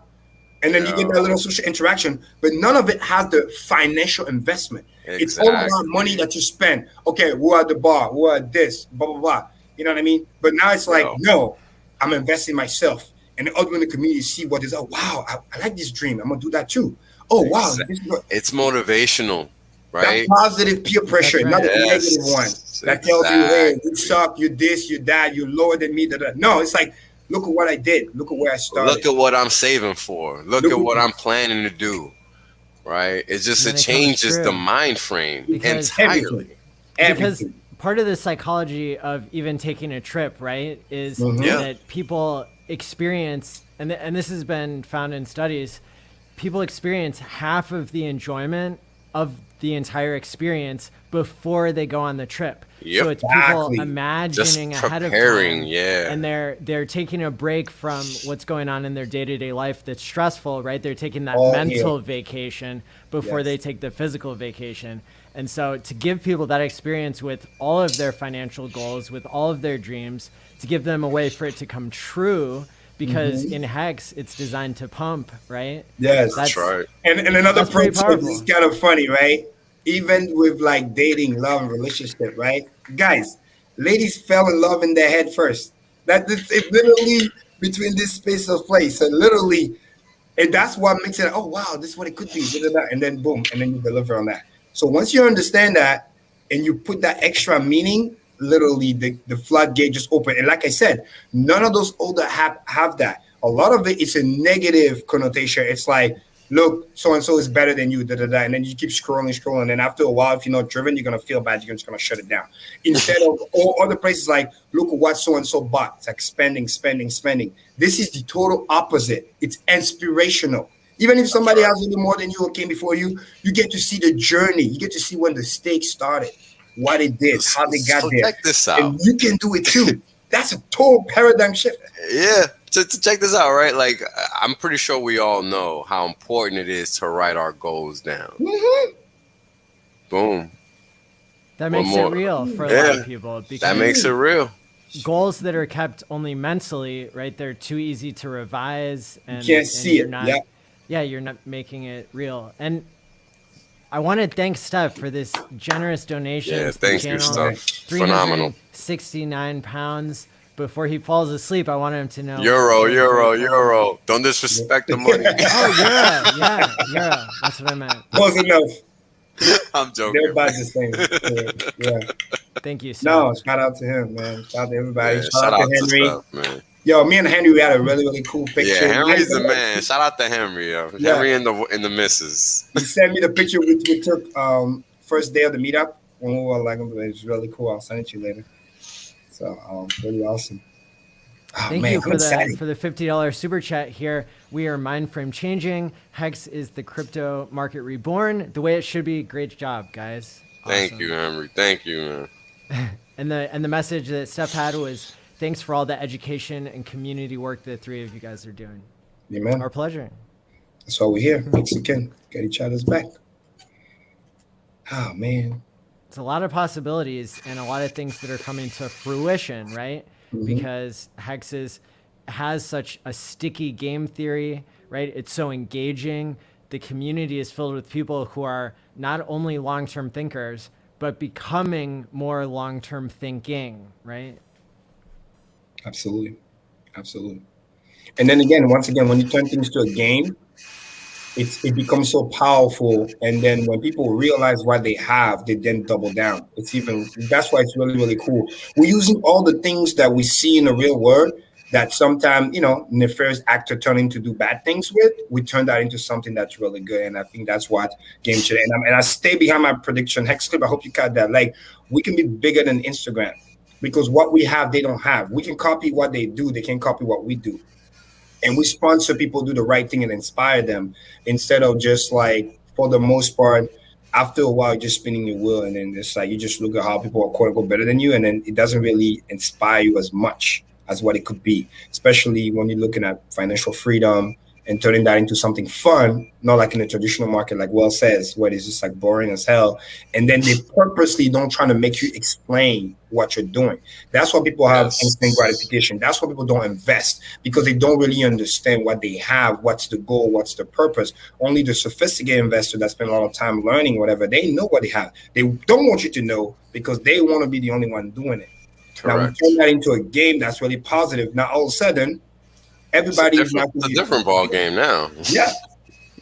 They get educated, they get to do it too. Even to some extent, the whole Robin Hood back in the day, whatever movement, it was just a group of people that said, like, wait a minute, we can do this too. So imagine when you have a big community doing that and sponsoring the right thing and not just staring at charts all day and staking and just building the wealth. It's a game over. So, you make that claim, Karim, but the funny thing is it's not really far-fetched just simply because of all the connotations that are tied to all of the crap that goes into people being on Instagram, right? Like, I don't even have an Instagram account, but people are always, like, on that shit, right? Because of absolutely the mental games, right, that the app plays with how it gets people to interact with it, right? Yes. The little stories, the little. They want to suck up your consciousness. There's a reason why I mean, exactly. I have into business and network and something on lifestyle, whatever. But I'm very, very different because I understand what the game is played. Well, right. I don't spend crazy amount of time and like stay all day. Understand? Like, listen, you got to go do something with your life. You see, clearly, exactly. But with our version is different because you're doing the action, you're making the stakes, you're watching it grow, and by looking at it, you're inspired to go get more, because this is something that you actually done. You're not sitting watching on a screen what somebody else is did, and then after a while you're like, oh, I can never do this, I can never, and then actually it's counterproductive. It makes you just 100%. feel like bad and this and that, and you do all this sort of random stuff that doesn't really serve you anything. So only a few of it is like really good and inspirational, but even that you need to understand. Okay, I got the inspiration. Now I need to drop the phone and go do the work, right? So that's why it's gonna be the game changer. So this is why it's cool, right? Think about it like this. You're allowing people to be able to visualize something that they're trying to attain, right? You're giving people the opportunity to now see something that they can achieve, which they couldn't see that they could achieve before. Because here's the difference. Amen. Right now, you see that what the cost of a TShare is. You see what this TShare is paying out. So it's gonna change the dynamic a little bit, because it's gonna force you to think. Because hey, this person is attaining their goal. Why can't I? When you clearly can, right? So it has to change your frame of mind a little bit, because now it's not keeping up with the Joneses anymore. It's what am I doing to benefit myself today? Yes, and you're taking more back control of yourself. You're getting less polarized, less susceptible to FUD, BS, whatever, because you know why you do what you do. You know what the goal is. You know what the target is, right? Like we always talk about target, destination. If you don't know where you're going, right, you'll always be lost. But having that help you sharpen the tool, visualize, work harder, because now you have the inspiration, right? I always say this all the time. Man must become, right? And part of that drive, that satisfaction that I've built something, I'm working towards something. You know what I mean? I'm not just spinning my wheels. And those are the things that's going to help you visualize. And now you add customization where you get to write down what the goal is and this other sort of stuff. That's going to be even more game changer. You know what I mean? It's a real thing that you're really doing, not just like hey, I'm going to try this. No. And then you get to add the meaning to it too. So that's really amazing. Just like the gentleman that literally ended up buying, today, Mati was showing the 3 car for his kids. Like the meaning was already there. So now you have a tool that's going to help you do that. And as you work towards that, because sometimes the bigger goal may take you years, but now you have the inspiration. The dream account has even bigger meaning, because inside the dream account, there's maybe the house, the car, the boat, the trips, the wedding ring, whatever it might be, like, anniversary, kids, college funds, tuition, retirement, annuities, shit, you name it. You freaking name it. Now you get to customize. Literally. It's huge. So I'm very, very excited. Yeah, I mean, that it's crazy, because it really sounds like nothing, but that's major. Yes. And please, HEXICAN, again, on board. Let's talk to as many people as we can. You need a wallet, let me know. We'll get you turned on even faster now that the network is a little less congested. And it's going to be even more cheaper when the PulseChain comes out. So no excuse. Let's keep spreading the word. More cool stuff are coming. And let's do the right thing. So I'm very excited to say that was a great update today. So I'm glad we came to see that. Yeah, that shit is crazy. Very productive hour. That first hour was amazing. Amazing. That's crazy, man. This is great. And the more app, the better, because I know some people have multiple wallets, TShare app with the TShareers is going to be great also as well. And then obviously, go to HEX for some of the old school stuff that we had to have. But now we have just more tools, more decentralization. Hey, that was an accident. We didn't mean to figure out anything about TShare. That's a positive action, positive feedback. And no expectation of the work of us, right? But I think that will be something cool that anybody in the community can code. Also, calling all coders. If you are a dev and you don't want to get paid and you want to work for free and give away all of your work to the community without charging a fee, message me. Bang, bang. Love those two comments. Yeah, which is also great. HEX Monkey. I'm in love with HEX. Bro, I'm in love with HEX too. Great time in Vegas. And then Paul is like, this steak is for my island. This is for my grandkids' car. Fuck yeah. That's what it is. Oh, try me. And that's what it's about, man. And we can do a multi-purpose community steak too. I mean, shit. If we can get it fast, I want the fucking golden yak. People don't understand. What do you think multi-sig was invented for? Dow yachts. Yes. I'm proud to report. I'm gonna leave it at that. One of the biggest, the golden yacht steak is definitely by itself in the millies, and it's on track. 2036 is in what? We have another 14 years, and we're already at 7 figures. Let that sink in. We can just spend it with like really nice golden dust, because the whole gold yard would be like rough, but you can get those nice gold painting, you know what I mean? Put it on top. My estimation is gonna go if you go for like a 24-foot. Yeah, man, I thought about FUD our yacht. Yeah. Oh yeah. Fudding our Minimum. yacht. Minimum. Like, I'm Gold talking floats, right? 30 to 50 feet plus. It has to be big, pure massive. gold somehow. I need to be able to hold a party with at least 300 people. So you're looking at ballpark to commemorate the first meetup, right?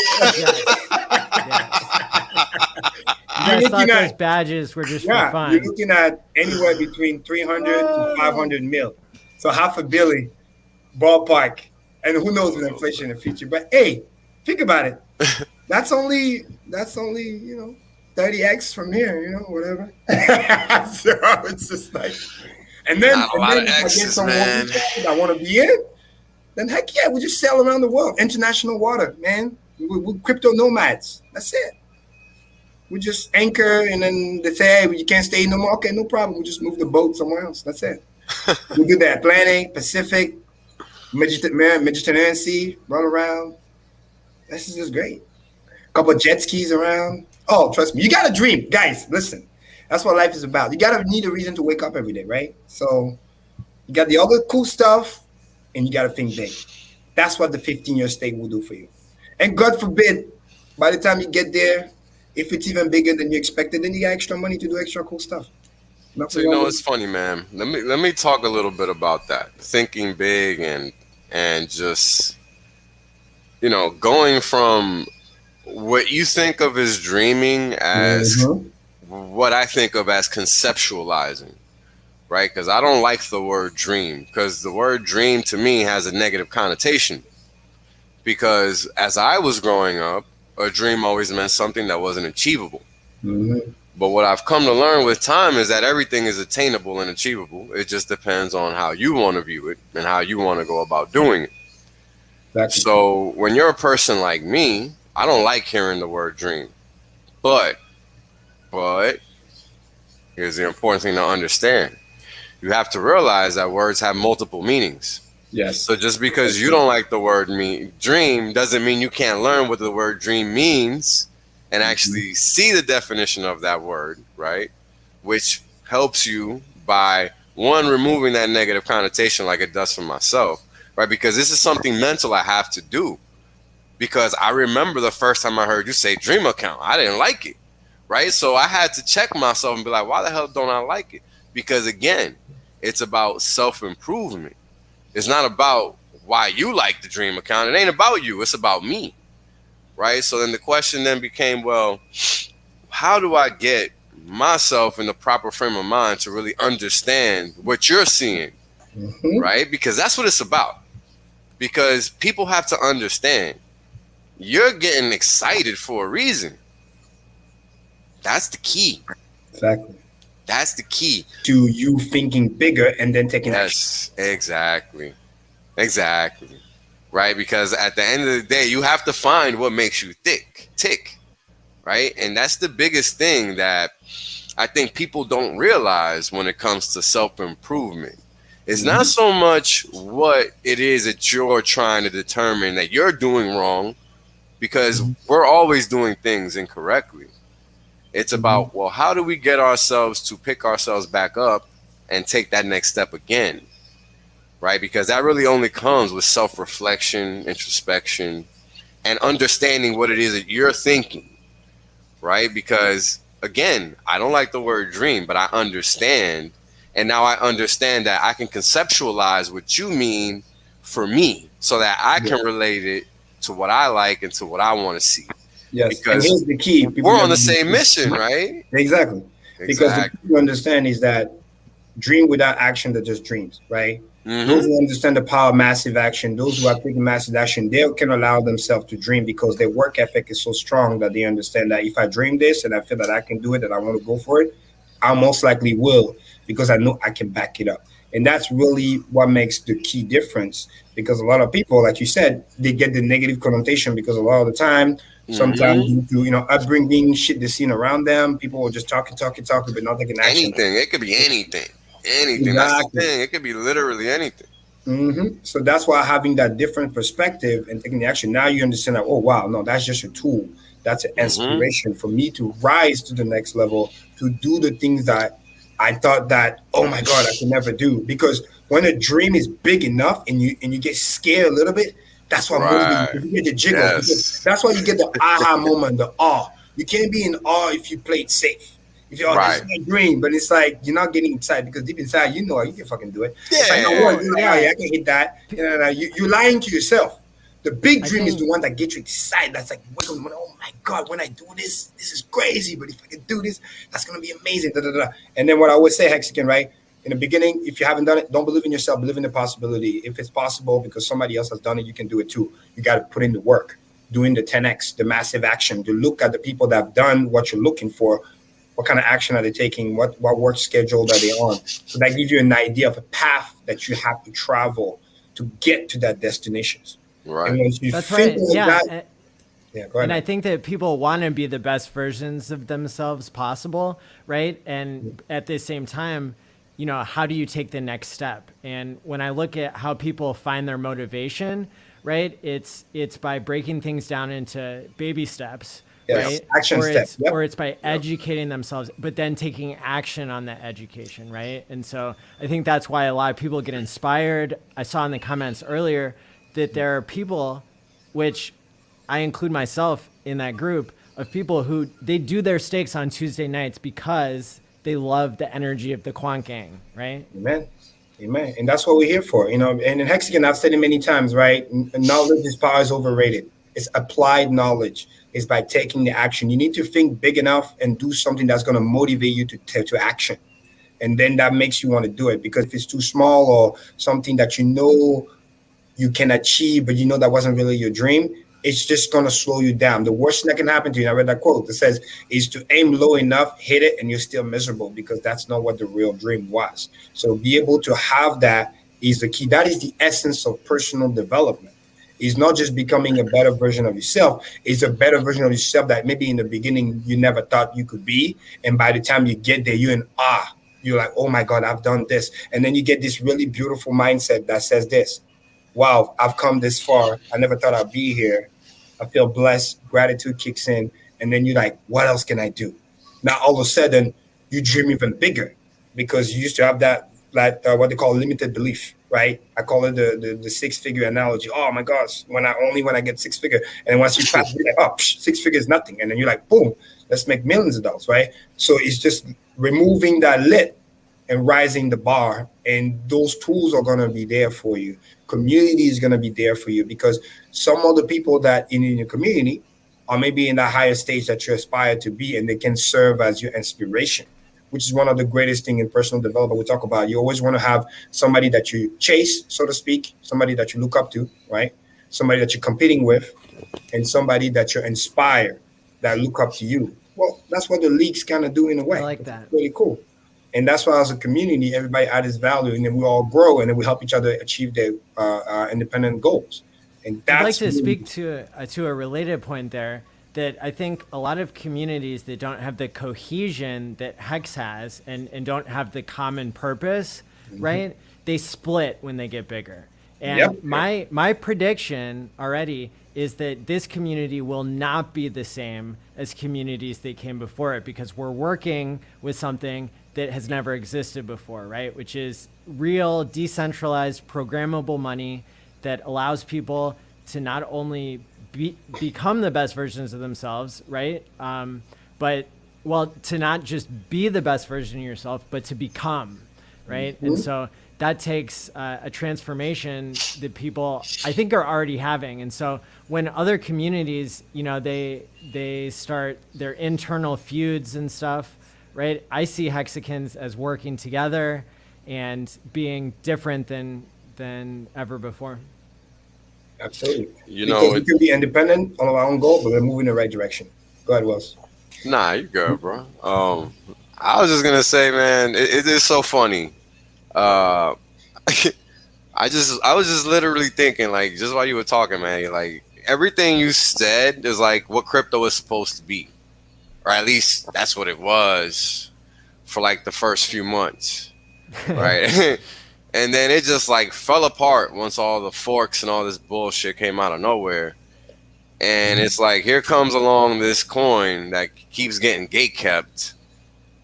And, you know, we just keep knocking down all these barriers, right? Yes. We just keep knocking them down day by day, stream by stream, onboard by onboard, right? Because we unify, you see? Yeah. We unify to not the whole divide to conquer and get people milked to trading and all this other stuff, because that's their tactics, right? That's right. That's why they have to gate kept, because this is dangerous, because this can change the game.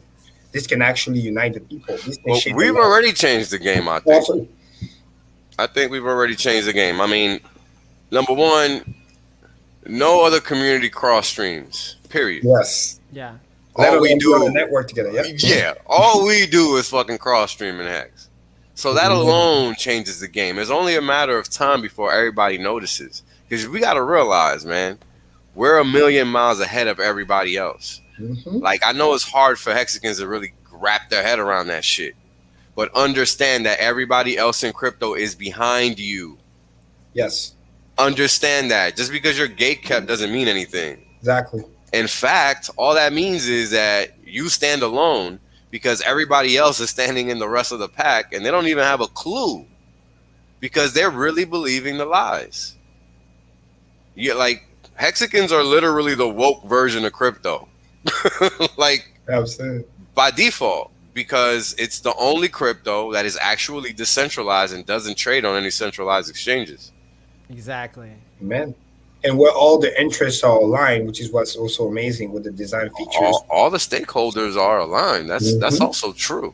And it's powerful because they are aligned, although they have their own individual goals. See, that's what's powerful. Yeah. You know what I mean? That's why there's not that contentions that we're talking about, because the risks are mitigated away from that. And we have the same ethos and we can have different personal goals, but still moving in the right direction. And that's what makes the marriage perfect. I'm never going to forget how crappy the Bitcoin community was. Like, I was around the early days. I was around really in and out from 2010 through 2017. And I was in and out for a reason. It wasn't because it was great to be around. I mean, doesn't get any fucking simpler than that. I'm sorry. Because again, you need that inspiration, you need that motivation. Yeah, people just cut through, and you go to the conference and you just see it. There's that, whatever. Hey, here's my business card. Call me. Let me sell you something. Like, no, what happened to the community? Yeah, it just looks good on paper, but then when you show up, people are just very divisive, and then just like you can smell the commission breath. There you go. I'm not interested. Let's get out of here. Over here, it's crazy. And then a shout out to Crypto Vince. I mean, he helped pay for Hex Mac's brother's funeral. I mean, where are the community? You see that? You know what's funny, man? By the time I heard about that, it had already happened. That's how quick. Yeah, exactly me. And I almost had tears. I was like, man. Yo, by the time I heard about it, it was like a day old. I was like, what the fuck? Extra move fast, man. Like, yo, no time to react whatsoever. Like, you're not going to see that anywhere, man. And the funny thing is, it just happened to be him. It would have been anybody. Yeah. That's the crazy thing that people just don't get. Which right? Is like different, man. Yeah. And that's the thing. It's not that people are out here trying to be Captain Save-A-Hoes. Let's get it right. Yeah, no. It's people out here trying to do the right thing. Yes. There's something we talk about also in with Powerful Team, as a sales professional. It's this thing called culture. Correct. You build culture. Culture is the thing that's the most hard to duplicate. And that's what makes literally like top producer versus like mediocre team, because the standard is just higher because people, it sounds crazy, right? People are more quote unquote afraid to disappoint their team member than beyond the money. That's when the culture is like the military thrives off of that. Yeah, because that is just because it's the bond. It's the biggest thing, exactly. Like in the military, most of your experiences are negative, so all you have literally are the memories of these negative experiences and how crazy they were at the time, so that you can then laugh at them at that present moment because that's how crazy they were. With the people you shared that with. The people you shared them with, exactly. And that's when you build that bond. Yeah, you build that bond through diversity. I mean, it's basic, right? It's really Like, this is what boot camp is about. This is what all this training is about. That breaking you down, building you up through adversity, teaching you how to build camaraderie. Teamwork makes the dream work is real, right? Like, it's like all of these things are very true, as long as everybody acts in line with the game theory, right? Because all of the game theory is always there. It's just that most people aren't incentivized to act on it accordingly, right? But in a financial system, when you line them bad boys up, hard to defeat that, and that's what Hex cracked, really. And this is why you get this joyful feeling where there's people like, man, I know you for like what, 3 months, 6 months, a year, but I feel like I know you all my life. See, because in a short period of time, you've been through so much. That's why sometimes, in a funny way, whatever, it's a gift in disguise, because it allows us to be through stuff together. Because if I just hand it to us and easy and this and that, they'll be like, what's the difference, right? But because we've been through stuff together, we're on the right path together, seeing the same thing, that's what makes it even more sweet. So yeah, that's very powerful. Speaking of games, we've been busy developing TShare.app, and I was wondering if it would be okay with you guys if I did a little presentation here. Sure, of course. Yeah, because next this I'll go over the game, chart. man. This is what it's all about. Yeah, because when we start the quick math, Matty, we don't go back. So there have been so many updates to this in the past week. I hope that I'm able to communicate them all, because it seems like every day when I use the app, then there's something new that's already been implemented. And so, I'm excited. So this works on desktop and on mobile, right? And on mobile, one of the advantages is on desktop too, it can tell if you already have MetaMask or not, and then it will take you directly to the right place to download MetaMask if you don't have it. I'm going to make another 30-second, 15-year, $50 stake right now. Hold on. You're going to do it? Oh, yeah. I love the little app. It's so quick. It is. It's so quick. And if you guys haven't tried it, you got to try it. It's freaking crazy. Shout out in the chat. It's funny. Purple, you're funny, man. Cool. Karim conceptualizing. Yes. Oh, he didn't say that's in the head. Dream, achievement, everything. You got to think about it. Listen to this. You have never accomplished anything big in your life that you never first dreamed about or thought about in a serious way. And at some point, you even thought it was crazy. And then because you were strong enough to maintain the thoughts and not let it go, you want it bad enough. And as you keep review, it became less and less crazy. Oh, it's actually achievable. A little bit. You guys want to know something funny? This is something funny because it's very true what you just said, Karim. Let me tell you guys something. When I first found Hex, I realized slowly but surely that I had to get the fuck out of Wall Street, right? Because I'm not a dummy. And it was because of all of these things that I saw in Hex that were like really obvious to me, and I'm like, holy fuck, I really need to get the fuck out of legacy side of finance. Like, this shit is dead. And I was reaching out to people I knew, blah blah blah, and none of the opportunities that were out there is like, it's the same bullshit that they're doing on Wall Street. It's what was all crypto is on on the institutional side, right? It's the same crap. So I had zero interest in doing that. And I'm like, I gotta find my own way into this fucking industry, right? And look at me now. Now I'm one of the top people in the industry because we've exposed them as fucking frauds, by coming on here and talking the shit that we talk. solidified. Weeks of Quant gang. Yeah, solidified on record. Right? So we have a book of work. I have a book of work. Everybody here has a book of work that puts them at the top of this industry, and nobody can say yay or nay. It is what it is, and that's it. Right? Amen. So that's powerful because I just wanted to do something and I set out and did it without any direction, I didn't even have any I just wanted to do one video. Yeah. Right? But like, you see, that's what's amazing. You were inspired enough by what you saw that gave you the motivation to do at least one video. At least one video. Start. If the excitement is not there, the intention, the goal, the dream is not big enough to make you want to make an action, you will just be like, no, you know what I mean? And that's the key. And that's what we propel in the community. And that's what people like. And then Great comment just came in. Shout out to Cash Plush. His daughter just had the first 15-year stakes. Oh wow!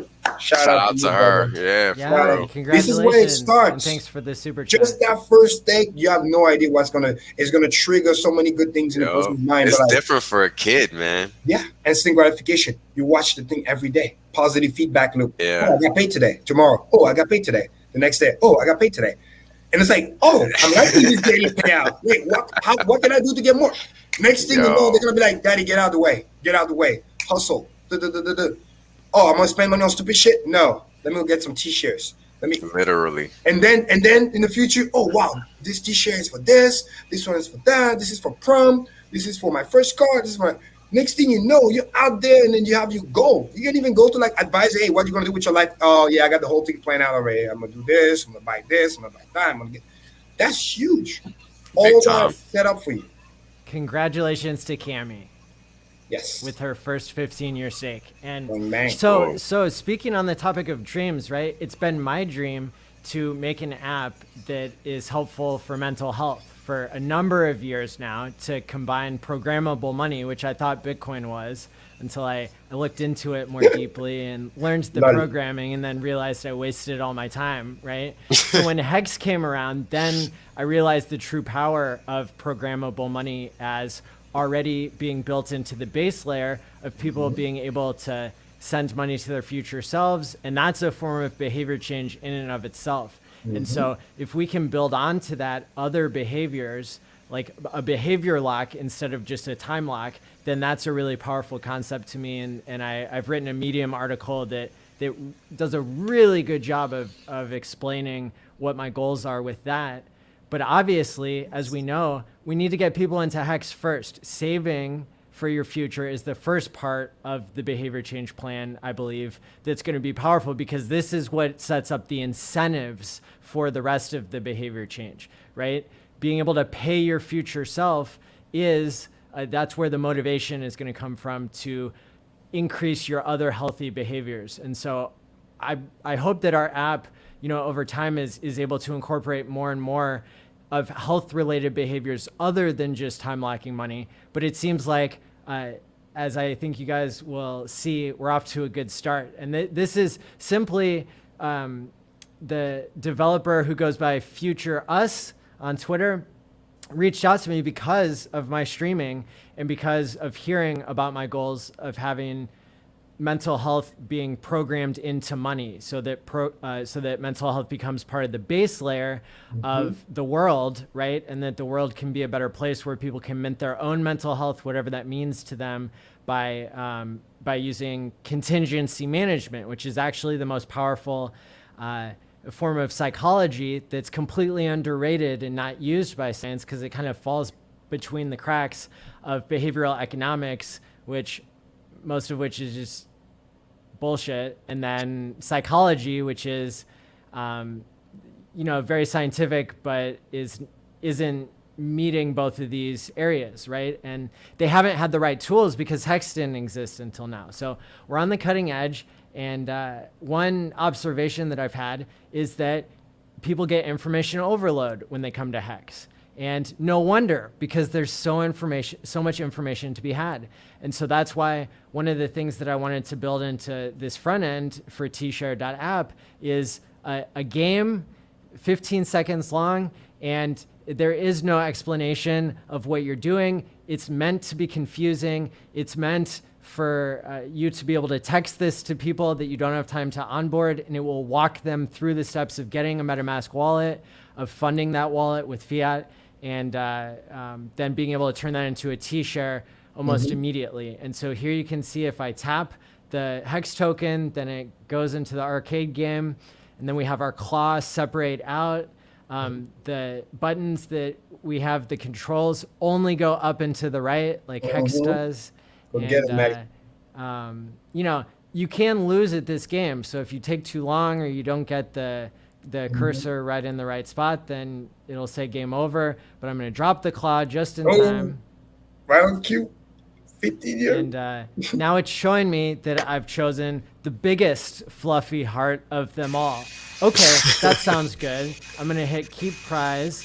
And now the site already knows that I've won a fluffy heart. It already knows that I have HEX in my wallet, and it already knows that I have enough gas probably to cover the transaction. And Bang, so bang.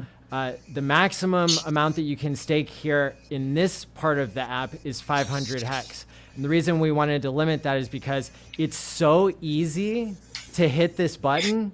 And then what you would see if you could see my MetaMask is that it pops up already authorizing the transaction. If I share my whole screen, then you can't see this part as well. But hitting this button already popped up a MetaMask screen. I hit confirm.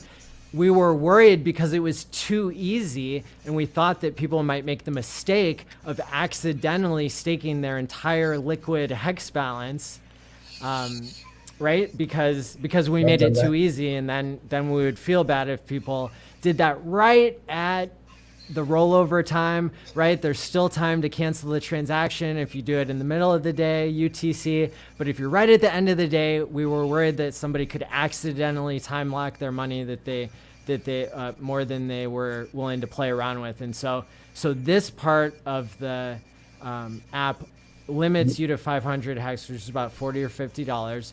And that $50 is the minimum amount that you can buy in MetaMask with a debit card. Now, you won't be able to see because this is not a desktop version, but I can confirm that we do have a way now through Apple Pay by selecting your debit card that you don't have to put in any of your card information, no KYC, so you can buy ETH in MetaMask in TShare.app without entering any information. So it's that quick for some people. Now, not everybody has Apple Pay. Not everybody even has a debit card. But for people who have a debit card, you can punch in the information, and they get your info from the debit card anyway. So, but this is just in some use cases, people won't even have to type in anything. It'll just their phone will automatically fill in the information, and so that's an extremely powerful thing. That I'm really excited about. Another thing that I was surprised by is that if I am on my phone and I go on the Safari browser or whatever browser I'm using, and I access go.tshare.app, which is the wallet function, if I create a stake from there, it will open in MetaMask ready to confirm that stake. So the more you play around with the functions that we have here, the more I think excited that you'll be. Of course, if on this screen, if we didn't have HEX yet, then it would take us to buy ETH. And if we didn't, and if we're buying ETH without having HEX, then it'll pop up in Uniswap inside of MetaMask, inside of this website that's using MetaMask, for people to be able to do everything all in one spot. And so really exciting. And then down here you can see go.tshare.app.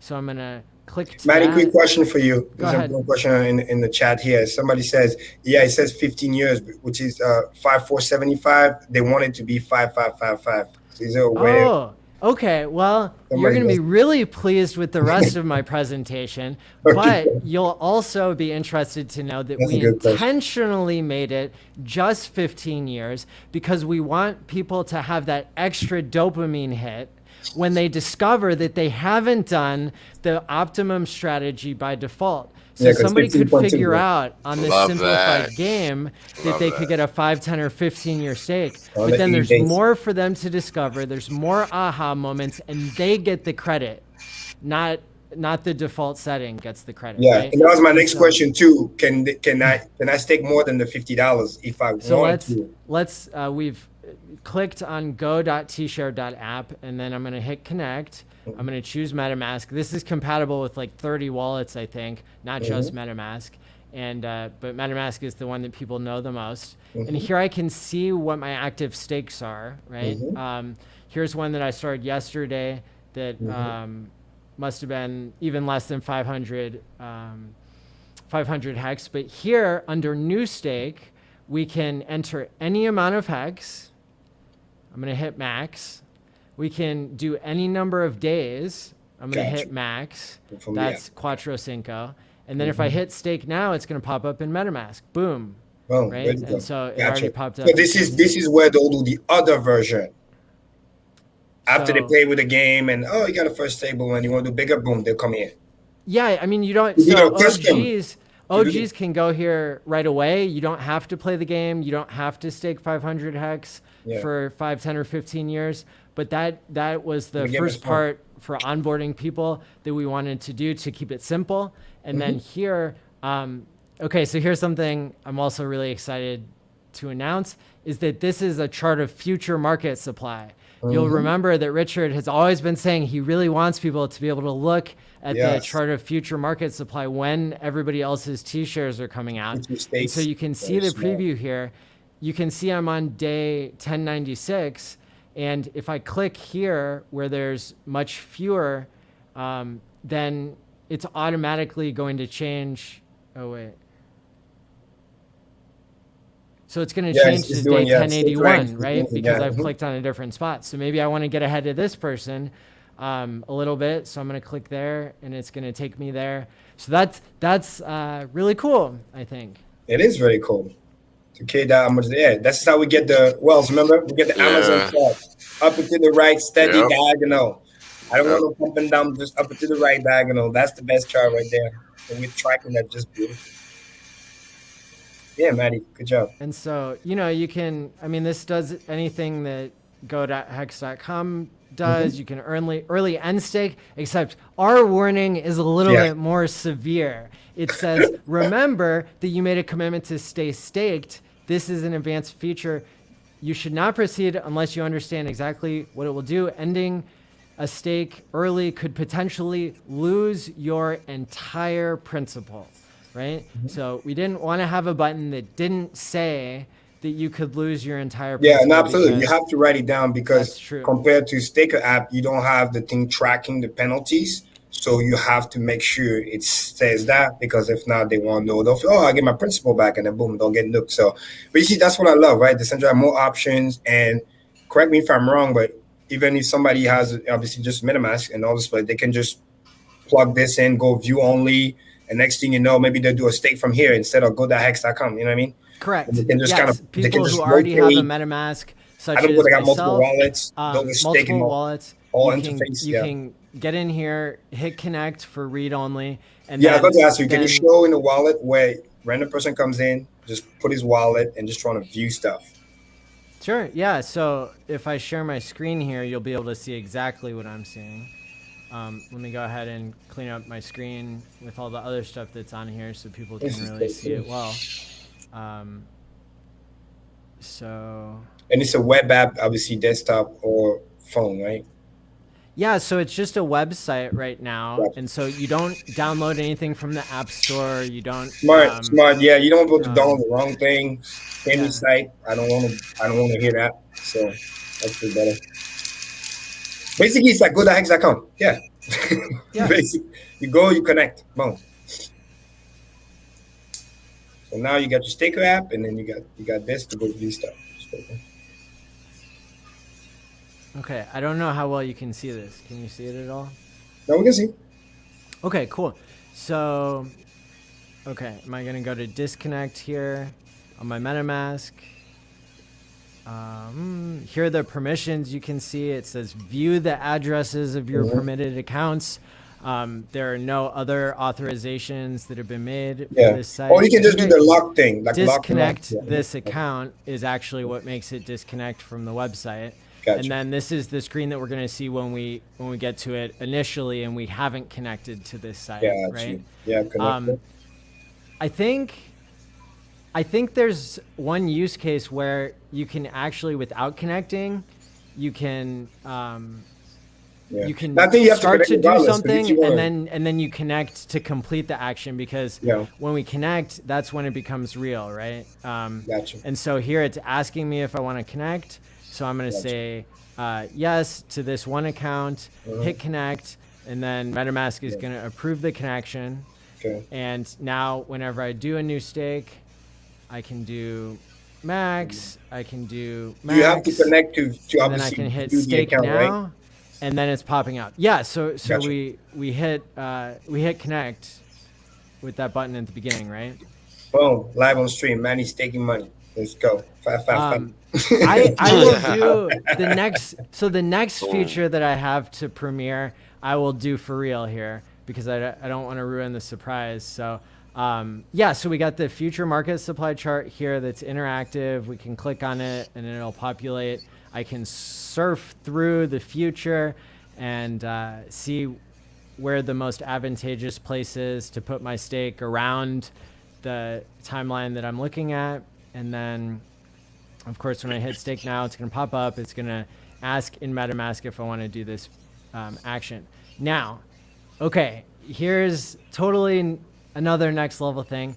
So this is not linked to by the certified. Disconnect from this. Is that a gift that say you're certified? Do you have a 555 stake? Okay, so this is called the Cuatro Cincos Club.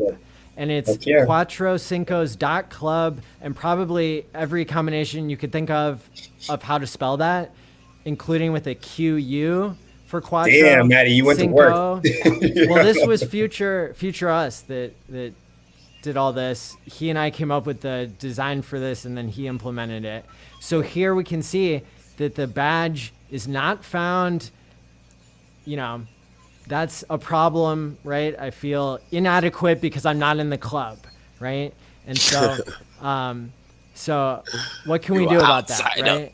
So I'm gonna connect to this site so that it can read and see that I have 3 Quattro Cinco Nice, in it this tells it wallet. already. That's so you cool. can see how many little certificates I have there. Bang, This bang. lights up to show me that I'm in there. And then what if I wanted to create another Quattro Cinco from here? So I can hit earn another badge, and then it pops up. I can say what percentage of my liquid hex in this account that I want to use. I'm going to do 100%. I can hit stake 100% for Quattro Cinco.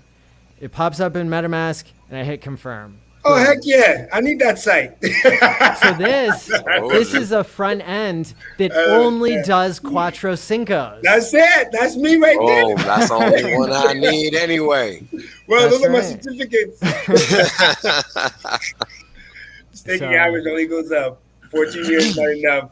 Not enough. We need to raise it. Oh, man, Maddie, And now that's a it's- feature. That's now a it's feature running.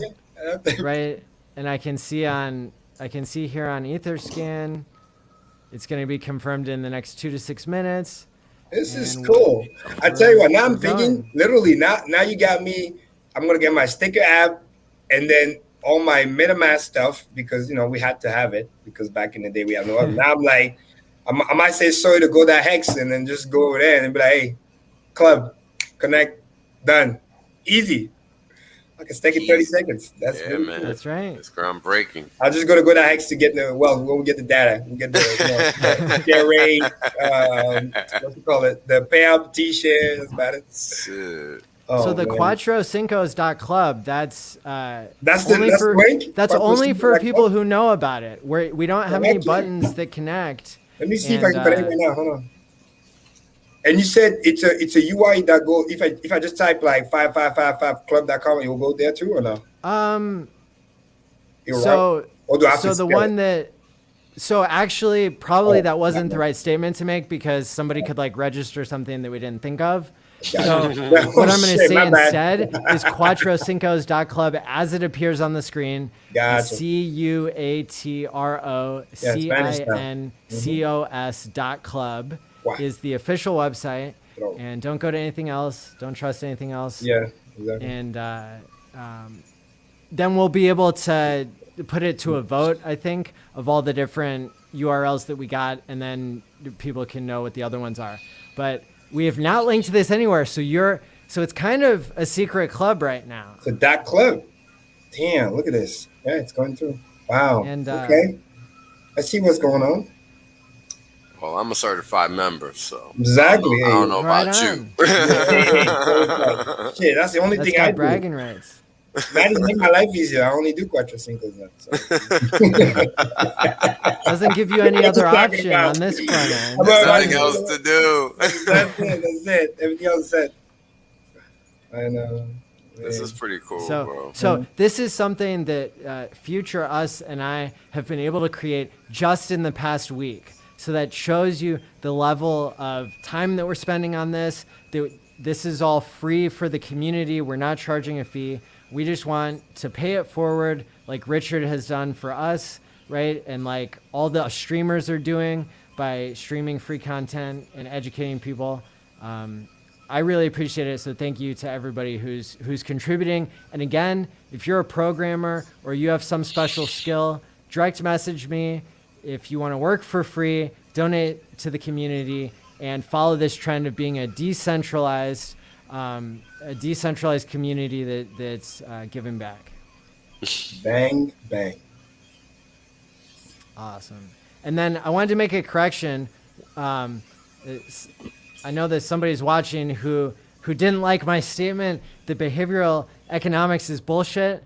I retract that statement, and I want to say the behavioral economics, it's done great things for the world, and it will continue to evolve through HEX and other scientific and economic contributions. Okay, I guess that works too. Awesome. So check out quattrocincos.club, check out go.tshare.app and tshare.app, or you can go to mattyall.in and it'll take you to all my links. Yeah, I'm definitely certified. Just check again. This is awesome. So quick. Bang, bang. Awesome. Oh, good stuff, Matty, as always. So keep up the good work there. Again, community, so many different things, different ways. Use them all. I know some of us have many, many wallets out there. So, now you have a little bit of everything going on. So you can see different UI, different stuff. And then that chart for the expiring stakes, that's pretty cool too. Hit the likes.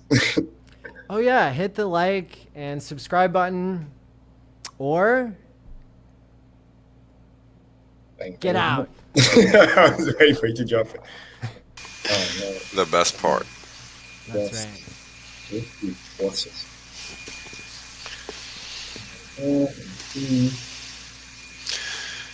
Yeah, man. Good stuff. This stream has been pretty much I'm freaking loving it. Yeah, it's been a good one. As always. Hey, I'm not in the airport anymore. Haha. All right. So this is very awesome. Matty, is there any other key updates? Maybe you want to go over there, because once I start the charts, because we're gonna go quant game mode, But I'm glad we got most of the stuff, because I think that was really important to show the progress community's been doing. Obviously StakerApp, TShare app, and all the other cool stuff that we have. So. Yeah, I wonder what apps we don't even know about that are on the way. That's right. Purple is like, thank God we can hear Karim now. Well, you're welcome. I'm in the HQ now, so everything is cool. And shout out to everybody being here as always, which is really cool. So yeah. Let's go to quantitative mode. Yeah, I want to see if there's any questions. Maybe this is a question we missed before we switch. Maybe.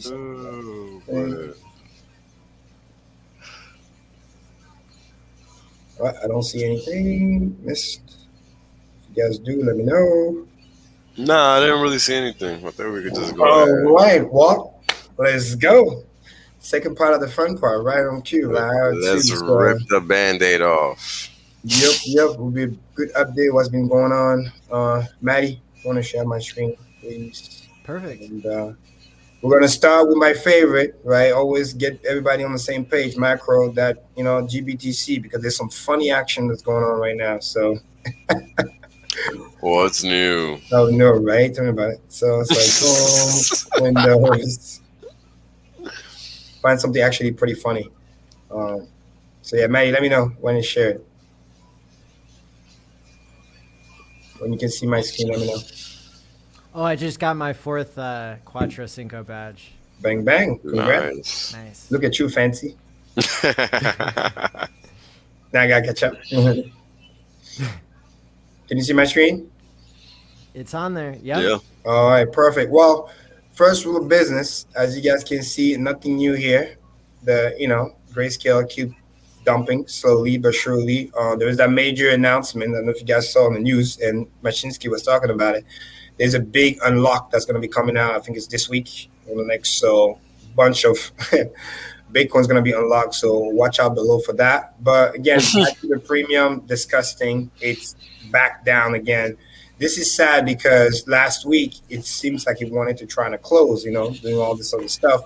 But then now it's going back negative double digits again. So HEXICAN, listen up. Right now, it's not looking good. Negative 11, right? Quick math. What does that mean? That means that right now, if you're looking at the price, and we're right around 34K-ish based on this thing here, and negative 11%, right? You do the math, that means people are buying Bitcoin at 31,000. Again, week over week, we keep reminding us, this is just mathematical advice. I'm telling you what I see, right? So people are buying at a heavy discount. And the reason why it's so dangerous is because typically, again, in the bull market, premium is usually positive for the most part. And then, in the bear market, or when it's good, when it's oversubscribed, it's negative, which is really, really bad, which I also think this is the reason why Grayscale, by unlocking that big amounts that's coming out this week, because they have those blocks that they do every 6 months. Some of the early investors, or let's just say 2020 investors that bought Bitcoin 6-7 months ago when it was way down here somewhere, those are the people now getting ready to, cash out, so to speak, especially if the premium is negative. So you got to watch out for that. And this is the reason why Bitcoin can't go up until this premium either close itself, or, again, due to heavy buy, or they're going to forcefully close it by basically dumping the price with those Bitcoin that's going to be unlocked. And when they push the price down, let's say Bitcoin go to 30K, then the premium can basically close itself and hopefully don't go any more negative. But this is the first order of business we always want to talk about, because that is really, really the key, right? So it's what they call in the traditional market, well, I don't know if you heard that term before, they call it a downwardation. It's kind of like a liquidation, but only when the premium is negative consistently over a while, because it's being oversubscribed. And I found something kind of funny, which I think is interesting when you go back to the main website. So again, like I said, the trend here is still down. GBT premium is negative, but listen to this. Fun fact, in Canada, which is what this is called, QBTC premium for Canada, because like it says here, higher the premium indicated Canadian market, bull market, and then this is the US version. In Canada, it just spiked up 9%. So what does that mean? Either A, there is a mini bull market that's coming in Canada, or simply B, because it's negative over here, is that people in Canada are buying Bitcoin through their own premium trust, which is probably the reason why GBTC, which is the bigger one, the one from the US, is negative, because the buying pressure, that's just my, supposition. The buying pressure they thought they were getting is probably now being taken by Canada. Does that make sense? So in Canada, they're buying like crazy because it literally just spiked up literally a day ago, 9.5%. That means they're buying Bitcoin at almost 36,000, which is pretty heavy, but it hasn't ricocheted over here in the US market. So speculation could be, hey, maybe it's gonna come over here by the end of the week, or it also means just like before, because Canada got their ETF, ETP, whatever you want to call it, before the US, that the demand that would have otherwise go to GBTC is actually going over there instead. So that's something fun that I discovered today. I wanted to point out, because usually I only focus on this one here. This is the one in Canada, and it has a nice spike. Ideally, this is what we want to see in Bitcoin, right? In GBTC, the US version, which obviously we're not seeing because it's negative. So that is something worth pointing out, which then coincides with the other factor, the DXY, which again, hate to break it to you people, but it's making local higher highs. It's literally on this trend. And if you're wondering what this is, it's called the Keltner channel, just to kind of see how strong the trend is. And this thing is literally just chilling, right? Double bottom, doing its thing.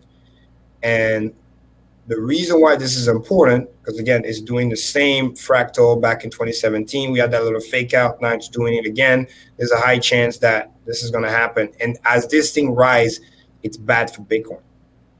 for multiple reasons, because the bond market is telling the real story. This is something we always talk about. Don't listen to media, don't listen to BS, even the Federal Reserve to some extent. Watch what the market is doing. If the dollar is strengthening, just look at it like HEX, that means there's high demand for the dollar, because somebody has to buy it for this thing to go up. And if they're buying the dollar, that means that they're flying to safety. That means that they're thinking that there's going to be more deflation coming in, aka, mini market crash or things like that, which is why it's happening here. And just like we can do an analogy with HEX, right? When this thing continues to trend upwards, right? HEX continue to trend upward because HEX is the defensive play in the crypto space. And this is the reason why also the yield, the treasury yield, let me find it. Treasury 10-year, where are you? Has been slightly going down, but still doing good. Just like in HEX, if people buy more, HEX price goes up, more people stake, the yield should go down, right? So this is why he has to does this to counterbalance. So the signal here is to understand that there's probably more pain coming in, because the bond market always knows better. It's the biggest market, right? The big D. It's not narrative, it's what's happening right now. And like I've always said, if that thing stays above 90, it's bad. And now it's at 92 and it's doing all kinds of new local high. So it's doing things that when you look at it, everything that we talked about, lower price coming in for Bitcoin and stuff, everything is in play because that is what's happening. And it's also coincide with what we've been talking about in the repo market, where the liquidity is being removed. So people have to pay back the money that they borrowed. Therefore, they have to buy back dollar to create that support. And as the months goes by and the years, they're going to keep tightening, because that's what the Federal Reserve has been talking about. They're going to start doing it, early, 2022 and 2023. So if this thing doesn't reverse here, this is a trend that's going to continue. So that's going to keep bringing more and more pain. Okay. So you want to keep that in mind. So number one, like we just said, GBTC premium negative, big time, double digits now, right? Negative 11%, which is bad. That means people are buying Bitcoin right now as we speak, around 31,000, 31,500, whatever it may be. So that's bad.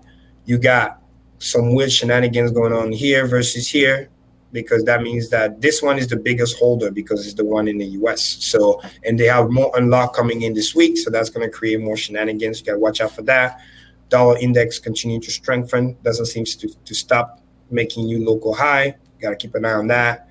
Obviously, Bitcoin itself, doing the same thing, continuing to stay below the 50, very negative. Even in the Keltner channel, it's on the lower end. Now, two things can happen. Like I always told you guys, DMI always tell you the story ahead of time, right? On the weekly chart, clearly nothing new. Again, we crossed, we continue. We do the same thing that we're doing here.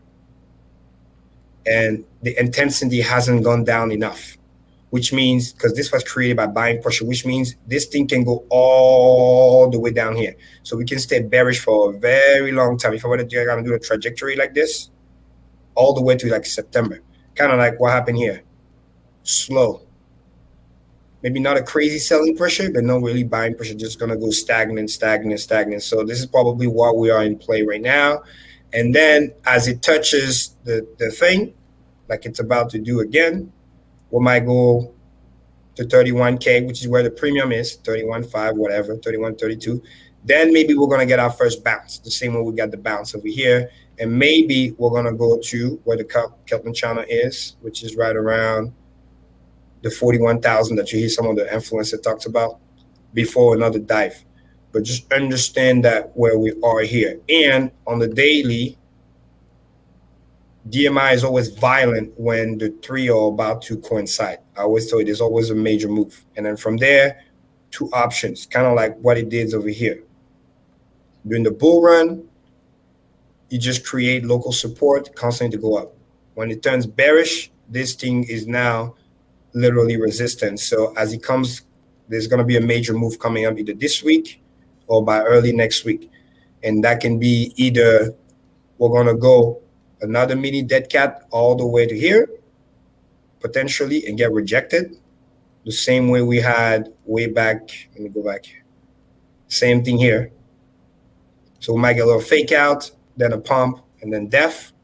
or it's just gonna go directly def and then not even stop because we're still way up there. And at that point, this is something Wells talked about many times before. This thing would turn into a bear flag, and then boom. And then this is how we get the 24, 25K Bitcoin we've been talking about, which is the next stop on the way down. So that's what support is. So those are the two things. Either we're lucky we get a little dead cat bounce. And I said lucky because, sacrifice around the corner, right? That'll be great. Or we just get rejected by this thing again because it's not looking good. It's not making any highs. And then we're going to get the bear flag all the way down. So either or, just keep an eye on the DMI. Like I said, look at where the movement is. Don't worry so much about what the chart does. Look at what's going on over here. Because on the big picture, this is what we're dealing with right now. We're not out of the woodwork yet. It's just a matter of understanding that nothing just always goes down in a straight line. Either we get the bounce first and then we get the rejection because we're clearly in a bear market, even in the definition of the term. Again, we're down 50+%. We got the def cross already. We're trading below the 50. I mean, it's just bad no matter how you look at it. And we keep making, lower high every time. So either we get the little bounce, which will be ideal, or we just do bear flag. So either or, just keep an eye on what's going to happen here. So this week, by the weekend, we're going to have an idea what's going on. Now, back to Ethereum. Similar things. And again, shout out to people last week. Like I said, we got a nice little 1800, like we talked about. People bought that dip. That was awesome. Now we're getting the little bounce, but we're not out of the wood yet. This thing might be crossing. But the one good bullish thing that I see about Ethereum is right now we're getting the hype. The narrative is in play. For those who didn't know or haven't seen it yet, they have the official date for the fork, the August 4th, which is when they're going to have the EIP 1559. To me, I think it's a typical, buy the rumor, sell the news, because when you go back to the fees, they're not generating at the same velocity that they used to have. So, for example, let me open this real quick. Scan. Just want you to understand, like, we're still in a very, very low, 10, 20, 30 gray. So the reason why this matters is because when we used to have higher fees, crazy fees, still high, but when we used to have the crazy fee, that's when this other thing used to make a lot of sense, but it's not as much. But nonetheless, it's plain narrative. It came outside the Keltner's channel, but we have a climax move here on the daily chart. So either we're going to get rejected and then it's going to be another death cross here, because I always told you guys Ethereum is basically Bitcoin, but always with a delay, a lag, right? So the same way we had the dump, now we're pumping. Now it might just get rejected one more time. The same way we had it over here, right here, or right here, and then death cross. Or my favorite explanation that I always use is all the way back here, because that was the fractal that we did. Because eventually, once we break that, we always go and make a death cross. So expect that. It's definitely going to cross. The question is just, are we getting a little pop-up first, or are we going to get smack over here? And this thing is going to be rejected one more time because Bitcoin is going to drag it down. So be prepared for those two scenarios. The one little bullish thing that Ethereum has beyond the hype is that the Bitcoin people are buying the hype right now because the ETH BTC ratio is actually going up. That was the positive news. It used to be like fucking dying. Again, this is the ratio between Bitcoin and Ethereum. And then it actually popped back up above the support. So if we're lucky, over the next couple of weeks, the narrative or whatever, DMI turned bullish already. Cross is good. So Ethereum might get some support because Bitcoin is helping it by the Bitcoin buying Ethereum right now because they know DeFi is here to stay, blah, blah, blah. It's the best narrative right now because there's no update for Bitcoin right now. There's nothing to talk about. It's worthless to some degree. You know what I mean? It's all just negative news. But, DeFi is popping right now. So the reason why Ethereum is still at 2,300 plus is because people are converting their Bitcoin to Ethereum right now. So, but the question is, how high can this go? I did that today. I found a little bit of Bitcoin that was squirreled away somewhere in a hardware wallet. And I said, I don't like Bitcoin as much as other stuff. Look at So I you. traded it. There you go. It was that easy. Then that's good because you're supporting Ethereum right now. So again, the trajectory here is good. It's still on the bullet. This is the reason why I tell people, like, it's just a matter of time. Either this year or next year, Ethereum will flip Bitcoin. You know what I mean? Obviously, HEX is going to be number one. That's why I see that projection too. But Ethereum will definitely pass Bitcoin. It's just a matter of time. That trend is going to continue no matter what. So it's just a matter of how high this goes. But on a daily, it looks better than it was last week when it was just dying over here, because that move was tough. So to be able to do that, that's cool. Turn bullish. DMI is telling the story over here. But how high can it go? It doesn't matter, because you could be going up, but then if Bitcoin crash, it's going to drag Ethereum down. If this thing go to 25K, then Ethereum will be smacked over here. Let me go back. And then probably go to back to that, 1900 now.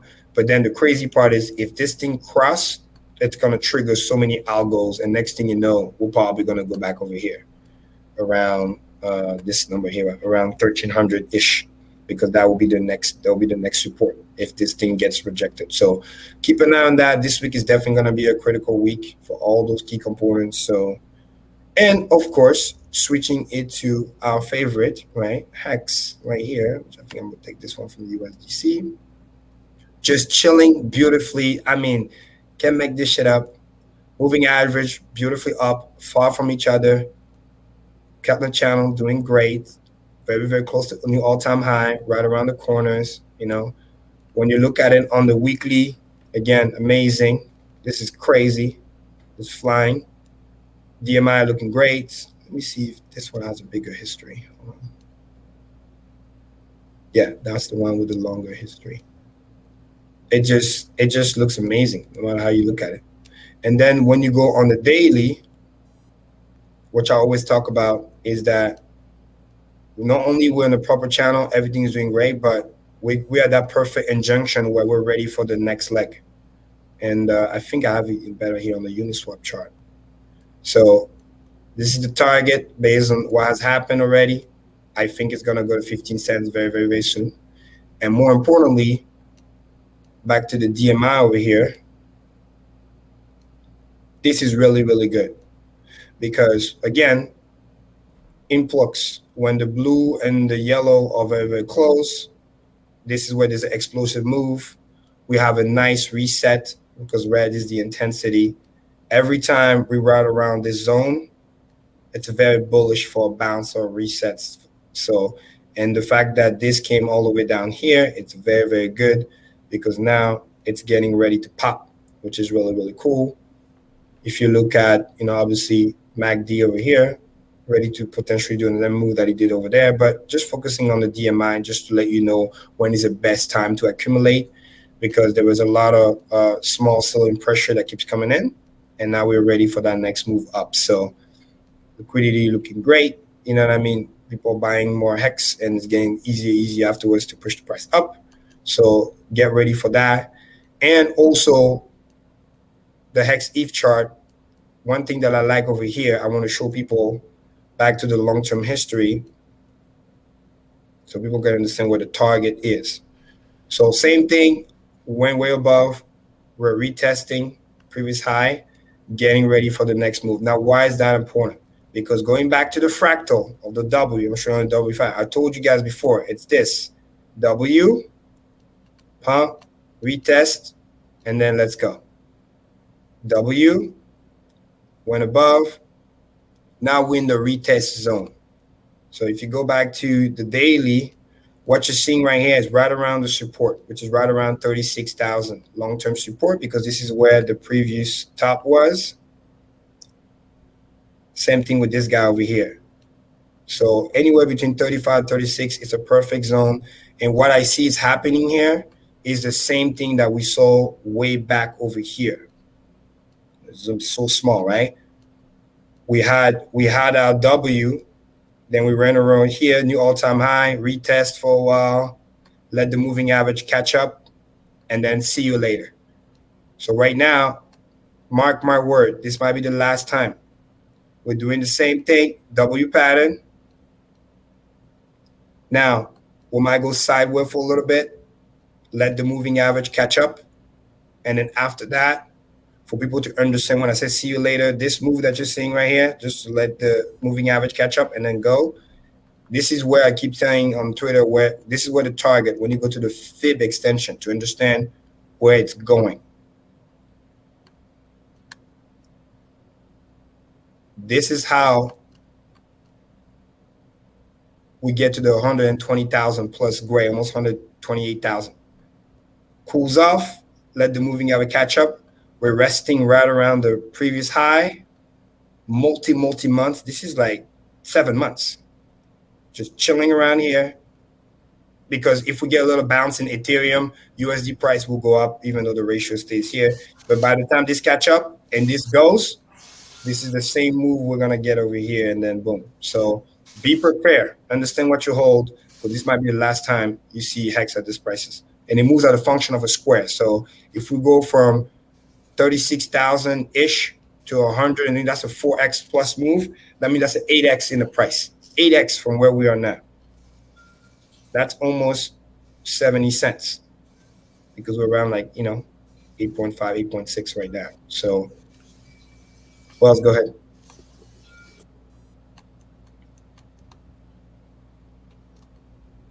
Are you on? No, he's not on mute. Maybe he's on mute, yeah. But that's the key. I wanted to continue on that fractal play that we always talked about. W, chill out, and then take off, like the moving average are catching up. It's perfect. Yep. It's literally the same thing over here. That's exactly what it is. W, just catching up. Chill out, and then when he goes, depending on when the sacrifice starts, and it's gonna be beautiful to watch. And I know the target is literally 125. Yo, I've been trying to think of how the sacrifice is gonna make this price jump, because it's gonna definitely make it jump. The question is how high and how fast. Yep. Right? Because what's about to happen is you got a whole block of supply that's just about to get eliminated. Exactly. And this is the reason why, because the number is going to be so crazy and that not be insane, I focus on the exponential ratio here for Ethereum, because as long as we haven't reached this thing here, it can still go. Like it's literally resetting right now. It's refilling the jets. Yeah. Literally in the blue flag, ready to just see you later. Let me share my screen. Yeah, because you know, people love to, and again, you know, I'm just going off of what I'm seeing, right? Mm-hmm. So, you know, don't get mad at me because Bitcoin is looking bearish. All right, don't get mad at me. That's why we give them the overall picture, so they know what's going on. They know where the premium is. They know what the shenanigans are happening. They know what's going on with the dollar, and they know where we're going based on what's happening. Exactly. I mean, look, you already gave your analysis, which is no different than mine, just using different tools, right? And I always like to look at what the dollar's doing and versus Bitcoin, right? This is the tell for me at all times. And I have some bad news for you guys. Just because you got to understand, they're not pumping your bags today. Sorry. Yep. You see how this number is equivalent? When they're pumping your bags, this is going up and that is going up too, but so is this number on the side with the volume. And that's what you're not getting here. The cash net. So, you know, I understand it looks good, you know, and I was having a good conversation with my boy DJ Cryptomatic today on the Twits. And yes, Marcus do correct with time, not just price alone. However, when price continues to make lower lows and higher lows, that's not positive, right? No matter what the indicators say.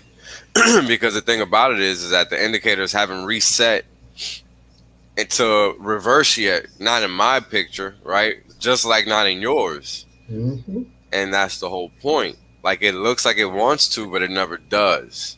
So until it actually does, it doesn't. Exactly. So it's still bearish. And I think that's the reason why we keep talking about the premium so much, because the selling purpose is too much. There's too many people that wants to get out. Because like still, nothing goes up in share. Yeah, we were supposed to bounce, but we couldn't because the selling pressure is too much. Yeah, like yo, I really thought we would have hit 42,000 by now. We never ever got above 42,000. And that's with Michael Stella borrowing money left and right and trying to Yo, get that little. this is with the what do they call them? This dude is like the Pillsbury Doughboy of Bitcoin. Like he's a spokesperson of this shit. And even with him pumping it, they still can't get it to 45K. That's not bullish. That's not bullish. Interviews are not so good. He's out there being desperate and shit. Like people can see that it's not good. And then again, like I told people, I just look at the chart and I look at what the data of the macro. If the premium is still negative, that tells me the big buyers are saying. Let me ask you guys a question because this shit blew my mind today. I was told that people are bearish Bitcoin. I don't know where the fuck this is at, but I haven't seen this shit yet. The last time I checked, it was like basically you and me and maybe Richard Hart. I don't know who else is bearish Bitcoin, but apparently some people are bearish Bitcoin in the mainstream media. They're starting now. Maybe they're starting now. I don't know. I don't really look for that kind of stuff. Yeah, no. So maybe that's why late, I missed you know what I mean? Because then the Furus will be talking about it. It's the same thing with the Wyckoff. They always come late, and then but the funny thing is, by the time they mention it too late, people already lost their money. Yeah, it don't even matter no more. Don't even fucking now matter. they want to do the Wyckoff accumulation. Okay, cool, but they don't understand that. They don't understand that you need a major dump before you can even talk about that. You haven't really had a major dump. They want a real discount. They don't want just like a 30, 40, 50. They want to be like, no, like 70% off, then I'll come in. What's that? Let me look at this graphic. What is the 5 what is it? The psychological market cycles. Exactly. And that's why we like to keep it to the facts. And we just want people to be prepared, right? We show you both. We let you know why we're bearish because the key indicators, which are supposed to tell you what's going on, because the big money, right? It's not the El Salvador, is the Bitcoin premium because that tells you the appetite of the big institution. I feel like we're right here in denial. Yeah, and that's why it's a slow bleed. Yeah. But that's what bear market is. No, it grinds you. Yes. You get that fake hope, and because look, bullish news not working, price not going up. That's another sign of bear market. Because in the bear market, bullish news don't work. I mean, look at this, right? And we've talked about this. Rising. We've talked about this before, brother. Ad infinitum. Like we've talked about this chart before, because this is gonna be the stake in the the stake in the heart of Bitcoin, right? It's like gravity. HEXICAN, what he's showing here is Bitcoin versus the DXY, the dollar. Yeah, this is the dollar on the bottom in red. And what you're looking at now is basically a double bottom. Double bottom. For the dollar, which is not what you want to see. I'm sorry. Yep. And if you look at the RSI, every time Bitcoin went down from a big bull market run and go inside that little gray area, which is the medium zone, just like in 2017, literally it just stayed there. It's like quicksand. And then it just goes all the way, and then poof, trap door opens, and you're done. Yeah, it has to reset after a big run, and that's really all it is. It's really just like any other living and breathing thing, right? It stops and goes, and Bitcoin is. And it can stay there for months. Yeah. Look at the other one. I mean, it already did it, right? I mean, let me get rid of these boxes just because they're starting to annoy me now. And we've been in a negative downtrend for like months too. Yeah, since April. Like March even. Well, yeah, really since March. But it topped out officially in April. So since April to now, but we're going on 3 months now. There you go. Right? And nobody expected a month. Yeah. People thought it was going to be a quick dip. I remember that. You know, there's a lot of people in the chat here who are saying that they're using TShare.app to make a stake just for fun, even if they already have stakes. But I don't see anybody saying anything about time locking their Bitcoin in the chat. Yeah, right. Wow. Kind of hard to do that one. Let alone for fun, yeah. Yeah, kind of hard to do that one. That's I weird. mean, you can give your keys up to BlockFi if you want to. Yeah, right. Would not recommend that though. Yeah. Not the best way to get interest. I mean, one, it's a little paltry. Not my cup of tea. I like my teas, you know, venti, as they say, right? Isn't that what they call them nowadays? The large? I don't know. But I like my servings large when it comes to APY. That's what I'm trying to say. That's right. And yeah, and I think you know, people are still trying to understand like what it really means. And one of the things that you talk about a lot with PE, right? Price to earnings ratio. Right. And so if we look at the price to earnings, really like risk, I'm not sure what that would be called, but if BlockFi is paying you, what, 7% on they're holding your keys, it's their crypto and they're paying you back 7% a year, then it takes 7 years of them not failing for you to just get your principal back. That's right. Pretty simple. So that's a pretty bad Right? deal. Whereas in HEX, that's a horrible deal. it's completely different. So Yeah, that's you a hold your horrible deal. keys, and when you time lock, you get rewarded much more than that, right? For sure, yeah. So let's use basic numbers, right? Let's take 1,000, right? If you put up $1,000 and you're only earning 7% on that 1,000, that means you're only making $70 a year. Now you take that 1,000, right, and you divide it by 70, right, and that's how long it takes you to get your money back. 14.2 freaking years. This is just to double up. This is horrible. No way. Who's doing that? Right? So if you're taking $1,000 and you're staking it, right, for let's say 5 years, you're gonna get what? Let's say 35% on the lower end, right? Let's say that's the max you're gonna attain.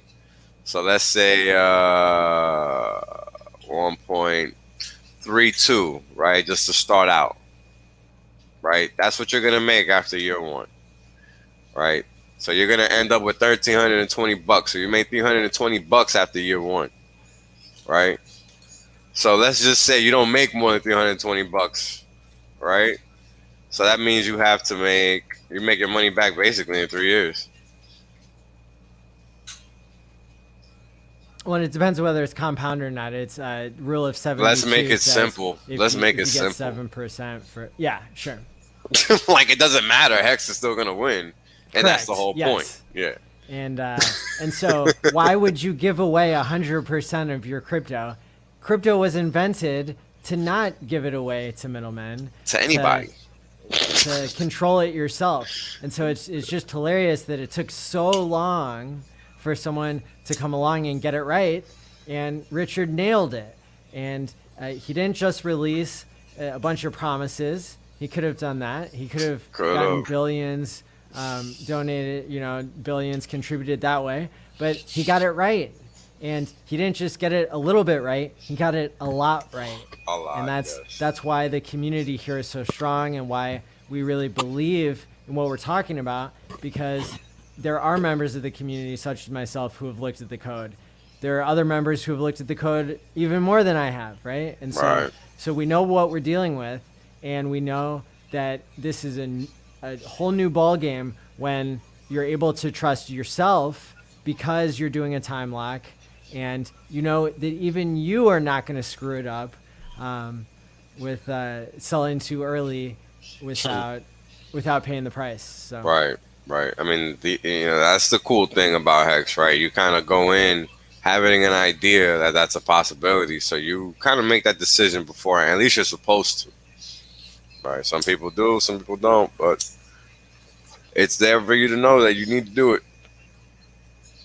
But yeah, so people are in denial right now with respect to Bitcoin, and that's okay.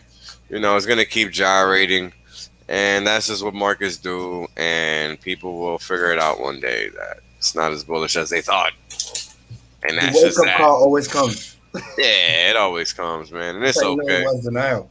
The same way they tell you, oh, there's no bear market. They're lying to you. And then 2 months later, oh, yeah, we're in a bear market. And I'm like, yeah, they'll be all right. They'll figure it out, man. And the main thing is, what we always want people to understand is that it's not about, oh, just, I told you so, this or that. It's more about understanding how the mechanics works. The reason why when I do my personal development, some of the veteran in markets that I always want to learn from, like why I like Ray Dalio and why, like you said, cash is trash, and I want to, because he taught me the mechanics about how the market works. Just like how I was learning, mathematics and whatever. I don't just want to don't give me the answer, right? Give me the reasoning, give me the formula, give me the logic, so I can rebuild it myself and understand what's happening. So when the variable change, I can see and derive what the new solution is going to be because I know how this works. That's how I learn about what the bond market does, what the dollar does, the implication. Because no matter what it is, the bond market will always tell you the truth. Because people go, inflation is this and that, because it's the two camps, right? Deflation, inflation, this, that. They print a lot, but they burn a lot. So it's just like, just to maintain the thing from collapsing, people don't understand that they need to print a lot just to maintain it, let alone printing more to then create inflation. So if the bond market, which is the biggest market, is basically telling you, hey, DXY is rising, yields lowering, that tells me that they're trying to price in that there's more bearish news coming, right? There's going to be a deflationary event. Cathy Woods talks about it. That's what the indicator is. That tells me we're in a defense mode. That tells me people are saying, you know what? I'll take the shitty 1% because I'm expecting maybe prices to go down 30%. Make sense? So for them, protecting capital is the move. I mean, that's 29% alpha right there, baby. Exactly. And because we understand how this works and we understand the number of leverage that's in the system, we talk about 8 to 10%, 10x.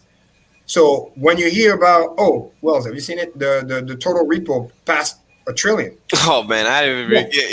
Let me look, bro. They repo more than $1 trillion. It's such a joke. It's a fucking joke. And then if you take that and then you apply the average leverage that they had, which is 8 to 10x, not 14x like it used to be, that tells you that's $10 trillion. I mean, one of the influencers, I don't want to say his name, but he literally just find out today how fractional reserve like fucking works. I'm like, are you serious? And you got like 400,000 subscribers? Are you kidding me? Like, that's no, crazy, bro. That's why we watch it. Sometimes people are like, why are you posting this chart? Why is it? They don't understand everything is fucking connected. Right. Because it hits over there first, then it comes here and it punches in the face later. That's why Wells shows you, hey, this is how the bond market looked like 2006, 2007, before the crisis in 2008, and you know what I mean? Because those are the signs, so you know when to. When the ground is shaking, right? Exactly. Because catching the top is super fucking hard, almost lucky. But if you can see what the trends are about what's going on, that's what I can see comfortably here and say, no, you're not going to get a fucking 100K Bitcoin. Not now. Because the signs are telling otherwise. Yeah. It's burning the other way. Liquidity is being removed, in crypto talk. Fed is literally rug pulling people right now because people keep talking shit about the dollar. So they can say, okay, we're going to fix it. Because they always are reactionary, right? They overprint. Inflation is worse than expectation. And then when the data comes like, oh my God, shoot, we fucked up. Now let's take the money back. Right? That's what that's what's happening. They just Paul, they undress Pierre, right? Oh my God. And like you perfectly said, they have different avenue when they can add or remove. Look, so you hear about the money printing, this is just a small sample. This here is just a small sample of how business is done on Wall Street. Okay. This is a big bank that will provide services, research services, okay, to the street. And guess what? They used to back one of these funds that blew up last year. And guess what research they would use? Oh, no conflict of interest here. Ooh, check out this comment. I like that.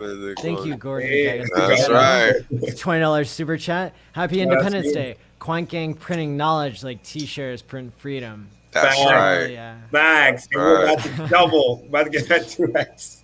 That's right. That's right. Can't wait till that PulseChain drops, baby. Woo. Oh man. This is just a joke, and this is what people don't understand. Right? Like, how could you not want to get the hell away from that? That's crazy, because that is par for the course over there, man. I mean, you just no standards, yo, just none whatsoever. Mm-hmm.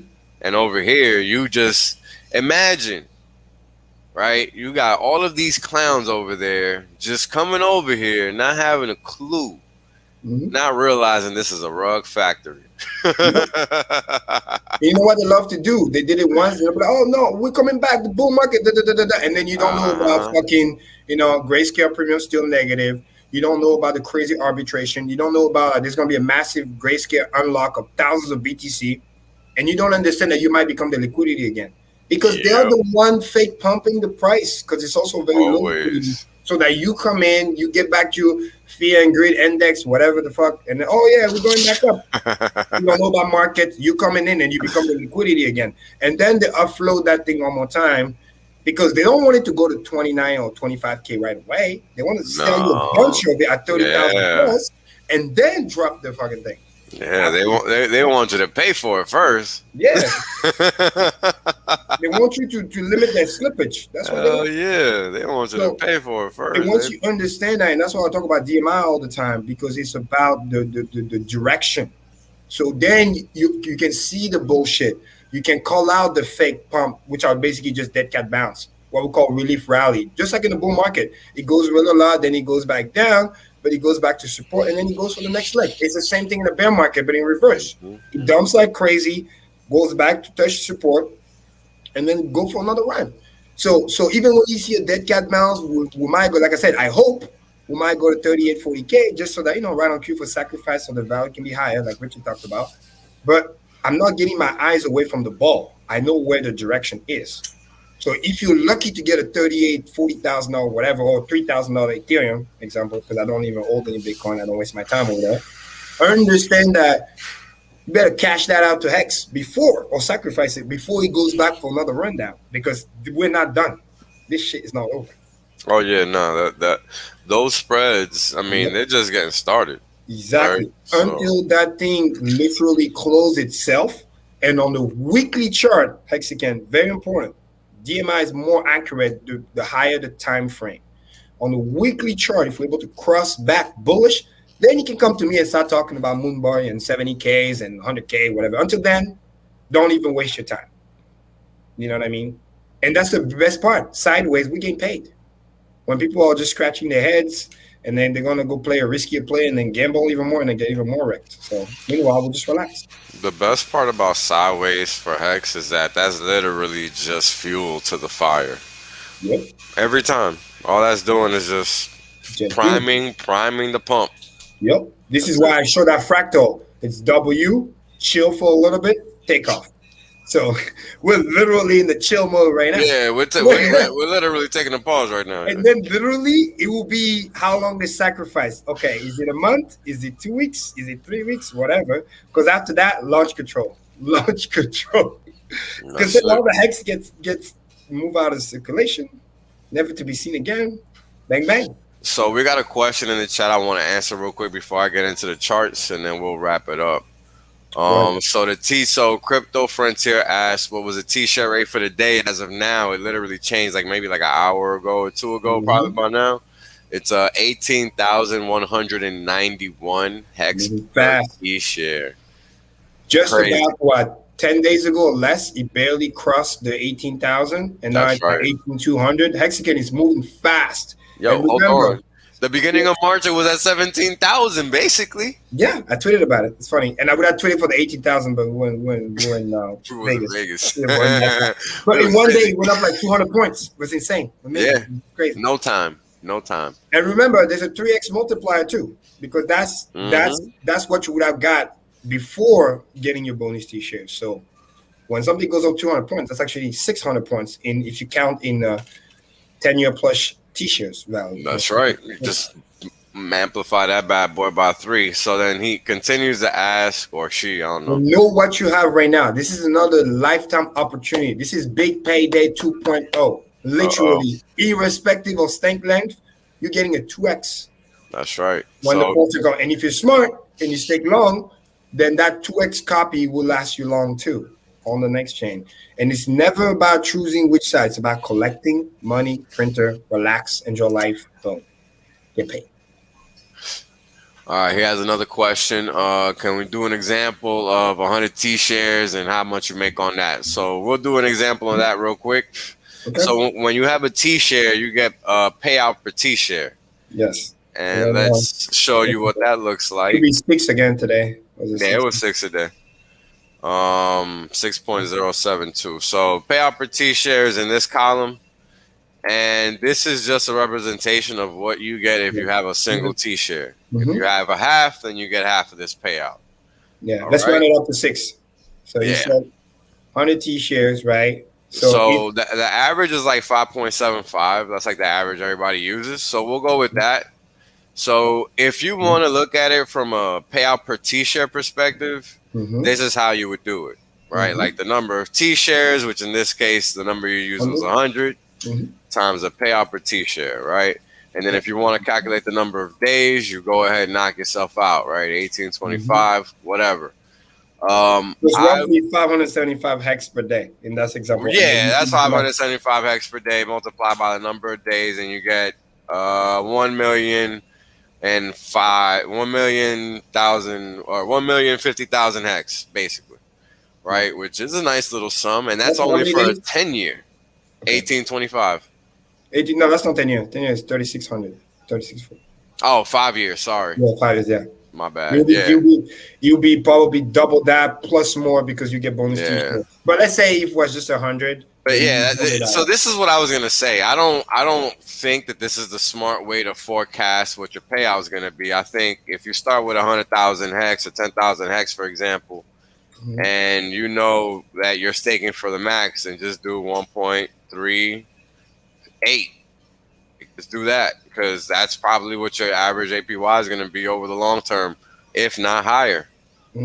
Right, so you do that once, 38%, yeah, and then you just keep doing that until you reach 15, and then that's it.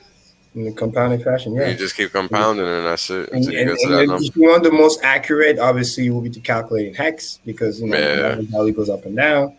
But it's just good to kind of give you an idea of where you think the average will be before penalties, and then you do the math from that. But it's pretty insane, and this is why I always say, in the worst case scenario, just to show how great hex is, like Wells is doing, I just say, hey, imagine this crazy scenario, price never goes up, just the APY, boom, you're getting 30 to 38% if you stake for at least this long, like Wells is doing. And that kind of give my friend, family like an idea.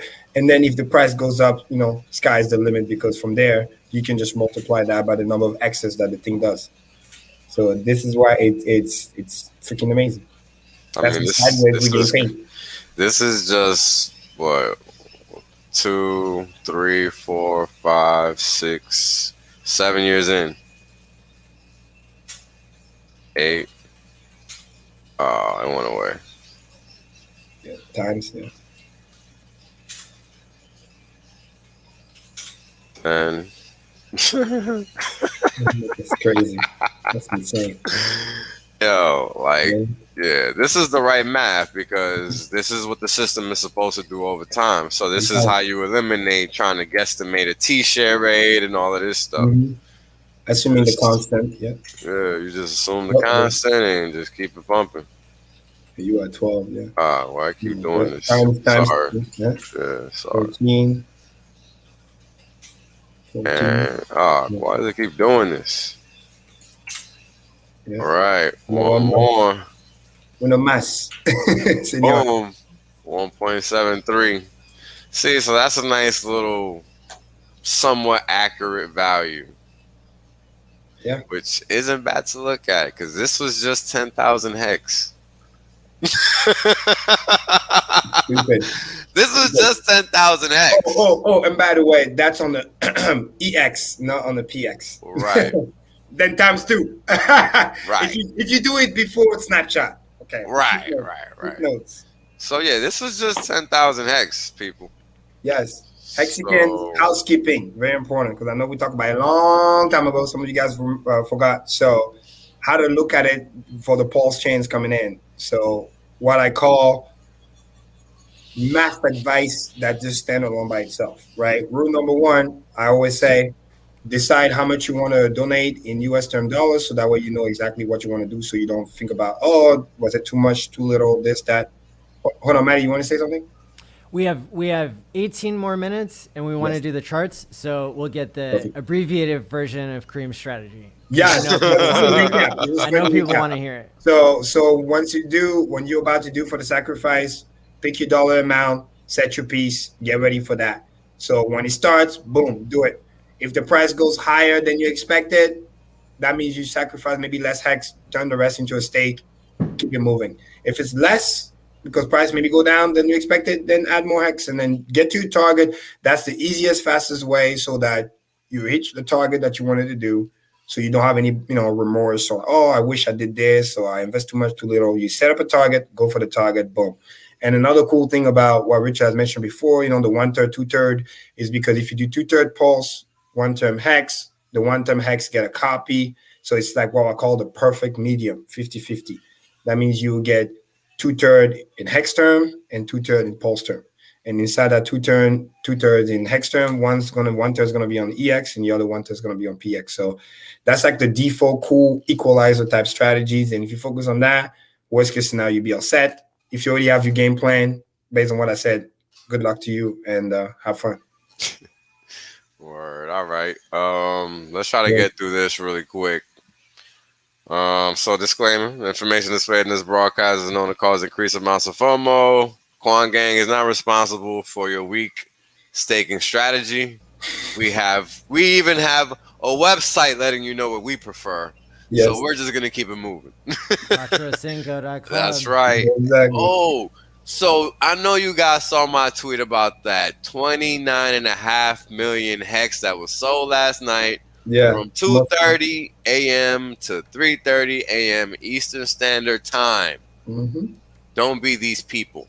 That's all I'm gonna say. All right, an economy. I broke it down. Don't let this side get smaller than that side, because then we got problems. And that is on us. That is not on them, because they're going to take as long as you let them. Don't forget it.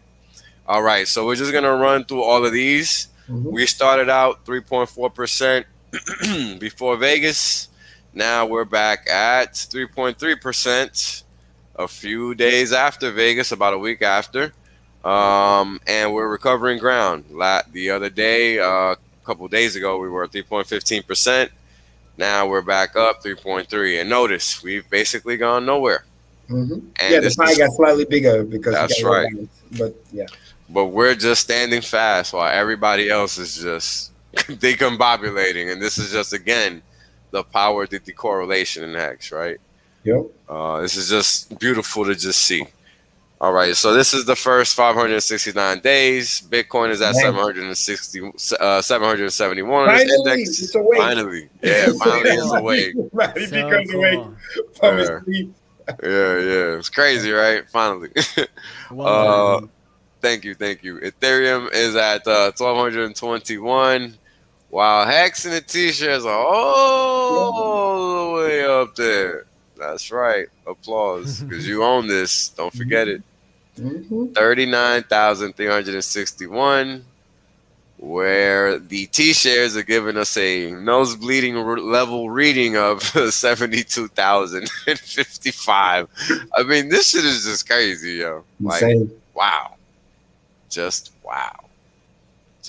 And HEXICAN, you see the separation bigger and bigger between the staker class and the traders, because as the TShare becomes more expensive, you get to clearly see who runs the show. Who's ahead of the pack. Crazy, man. So stack your T-shirts, stress free. This is crazy, bro. I mean, it's one thing to talk about it. It's another one thing to just see it in the chart. So, can't hide the truth. Yeah, you can't hide it, man. It's crazy. So we're 230 days post big payday, and we're just hovering again, still 1x greater than Bitcoin's first halving still, while the third and the second are far back in the dust, man. I mean, this is just phenomenal, right? This again is speaking truth to power and the design of HEX, and everything that was said about it is clearly true. And the only person that doesn't want to see it is the blind man. And even he sees it, because you can't ignore these numbers. Yep. Because you can feel the numbers in Braille, baby. So stop acting like you can't touch that shit. I see a quick double coming soon. This is like the same formation almost like when we were at 5 cents before the launch. Like, you cool down a little bit sideways. Man, and then, look. Yeah, it's doing that right now. Yeah, but just like that. Bye-bye. And look at this. Because it's basically been a sideways to up move. This is going to be ridiculous. That's my favorite type of bull flag. Not the one that kind of go down. Yeah, this thing is going to be vertical. I think this is gonna be like crazy vertical. Hint, I think God well, some boys are gonna come in and do the TWAP is gonna be great. Dude, I got some loads because I'm not wasting my time. I'm gonna just FOMO. They want to get my value out. I'm not even playing around. It's gonna be crazy. That's my plan. I already got my dollar value. I'm ready to go. And we've been talking about that since day one too. Like, I understand you get the 3 days and all of that, but hey, I wouldn't play around with that.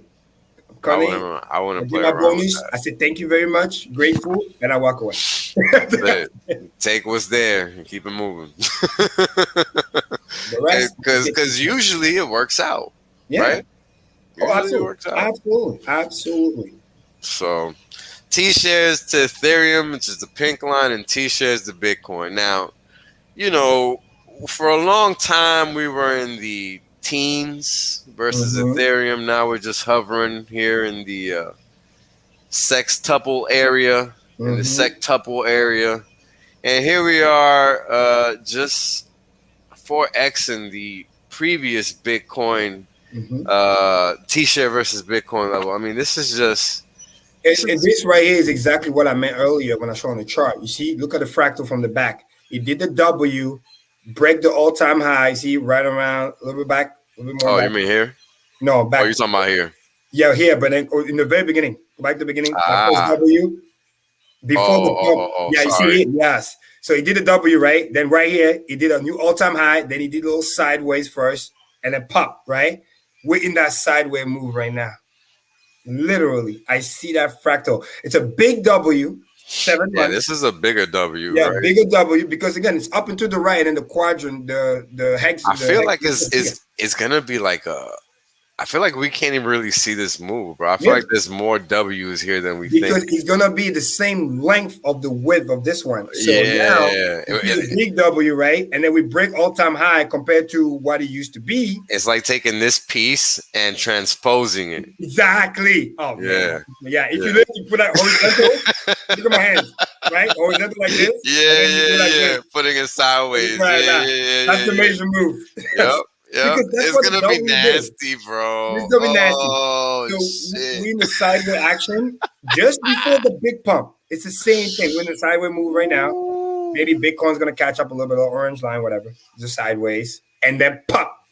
But once it pops, forget about it. If you didn't get hexed by then, dude, you forget FOMO. It's gonna be insane. It's gonna be insane, bro. All right, so here we got the little dynamic hex stock to flow tracker. And what we're getting here is we got the dollar cost of a T-share at 1,567 with 88 cents at the crossover for the night. The cost of 10,000 hex at $855.71, giving us a T-share rate of 18,322 hex per T-share. And this is with respect to these prices. So I'm starting to think that this is really a leading indicator. Absolutely.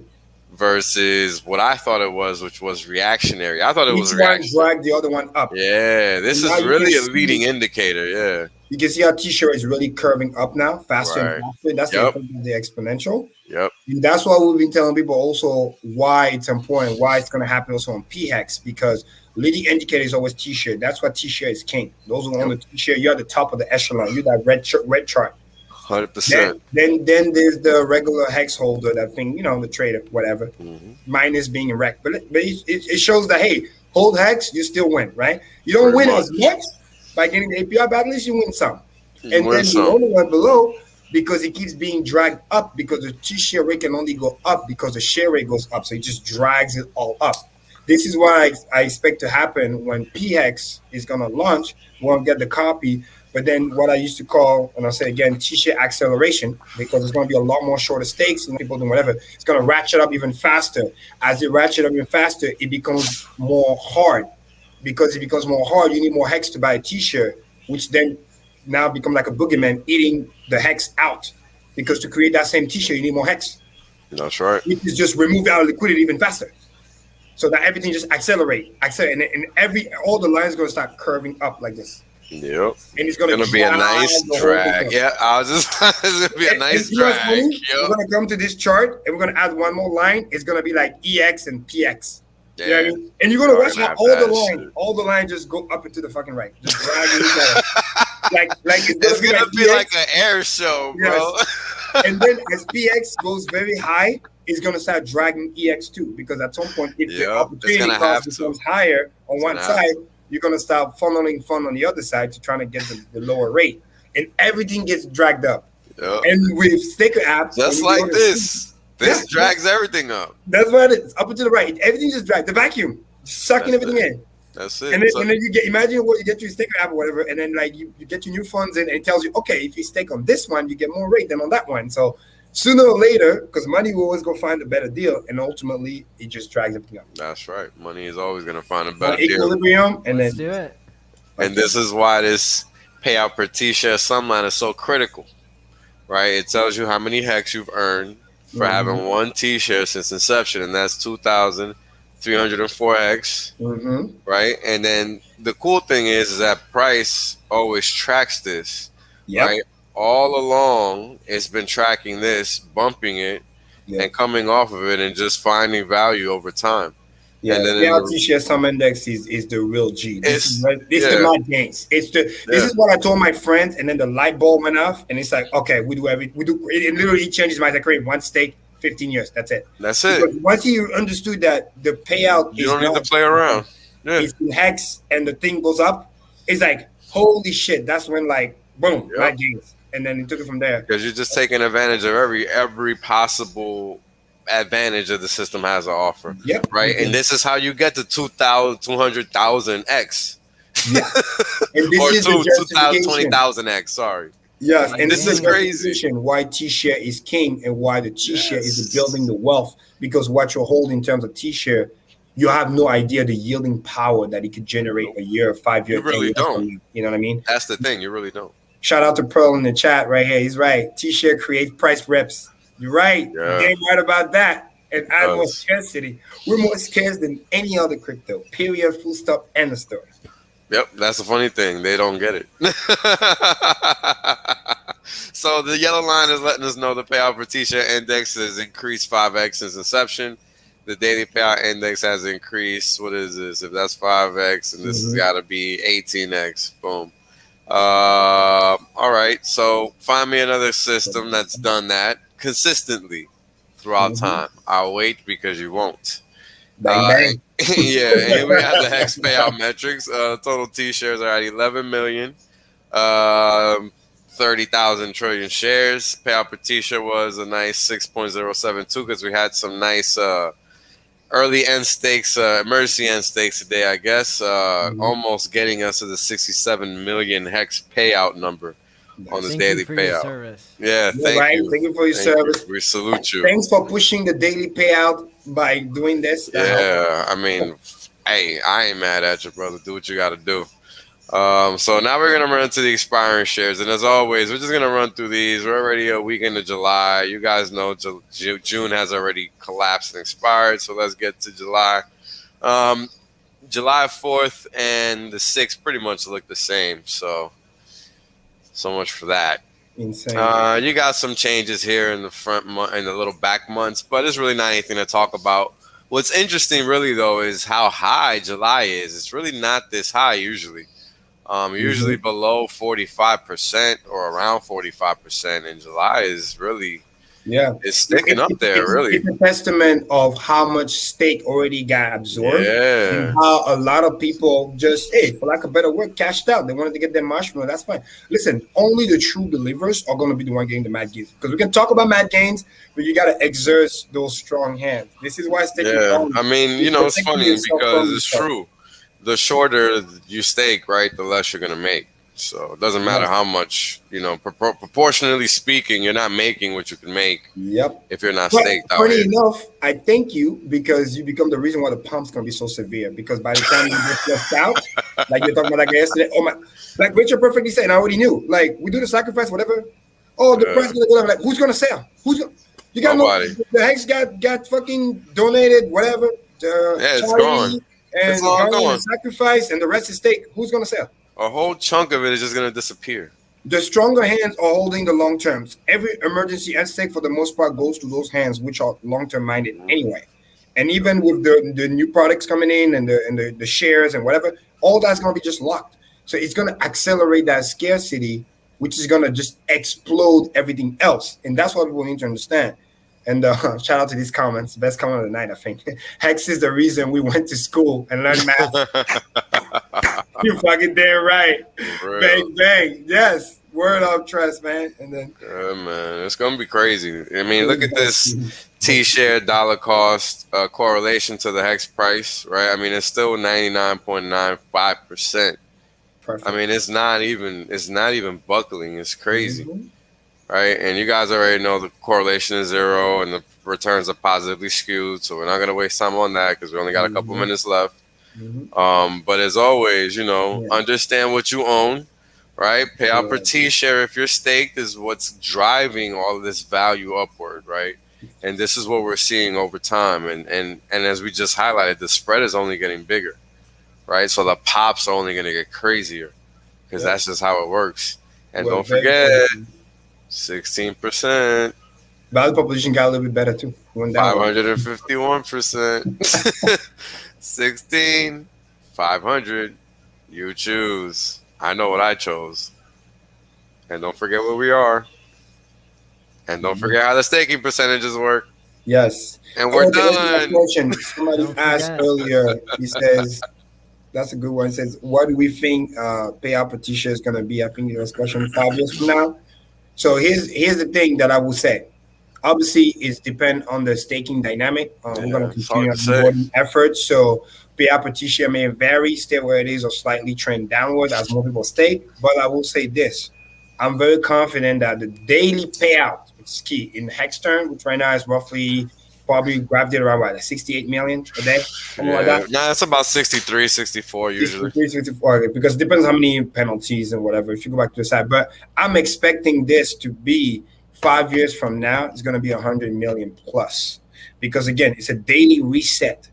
More coin enter circulation, big payday, whatever, regular stake. Once they hit the data, even though they get restaked, they add to that daily payout 369 number, which is very, very powerful because when you do payout per TShare, it's a fraction.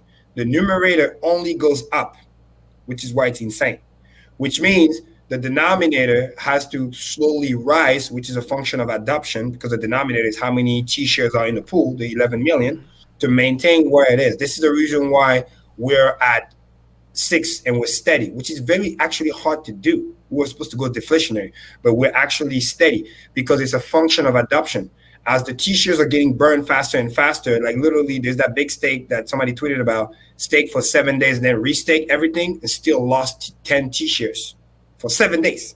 That's how insane it is. But because we're also teaching people on staking long and getting the bonus is kind of like adding like the like a protector, like a, what's the word in English? And then in French, I'm not saying English. But anyway, like the cover to make sure that, all right, we're getting deflationary on the TShare because share rate goes up, but because people are staking longer and doing the system the right way, it compensates for that. But we're going to get to a point where even if you stake 3x bonus by doing the max, you're still going to lose TShare because share went up so much. When that happened, there's going to be another cliff. So if you understand the numerator only goes up, which is the 369 daily payout, and the denominator is a function of adoption. So as adoption continue to rise, we're going to be steady. But if the deflationary really hits, that's when we're going to get bigger number. So that's why you got to really play that long-term game because no matter what, you will always win more. If the payout per TShare stays steady, the USD value is going to be greater, so you're going to win. And if the payout per TShare rise over time, as more people cash out their marshmallow and you decide to stay in the system, you will always be rewarded more and more and more. This is how you pay out daily can go from what it is now to 5, 10, 20, 30 times more on a daily basis 5, 10, 15 years from now. That's the key. That's what LPB is really about. Longer pays better. So use all the tools available to you, including the community. Thank you for attending this educational, purposed stream. This is not medical or financial advice. These are what? It's math advice. Mathematical advice of the best type. And don't hesitate to reach out always, whether it's on Telegram, on Twitter, very important. Get your StakerApp if you haven't already. Let's onboard as many people as we can. Let's educate. Let's keep up the good work. And we're in the right. I'm just excited, man. This summer's gonna be great. Awesome. Hit the like and subscribe button. Sacrifice and stake wisely, my friends. Quant Gang out. Peace. Out.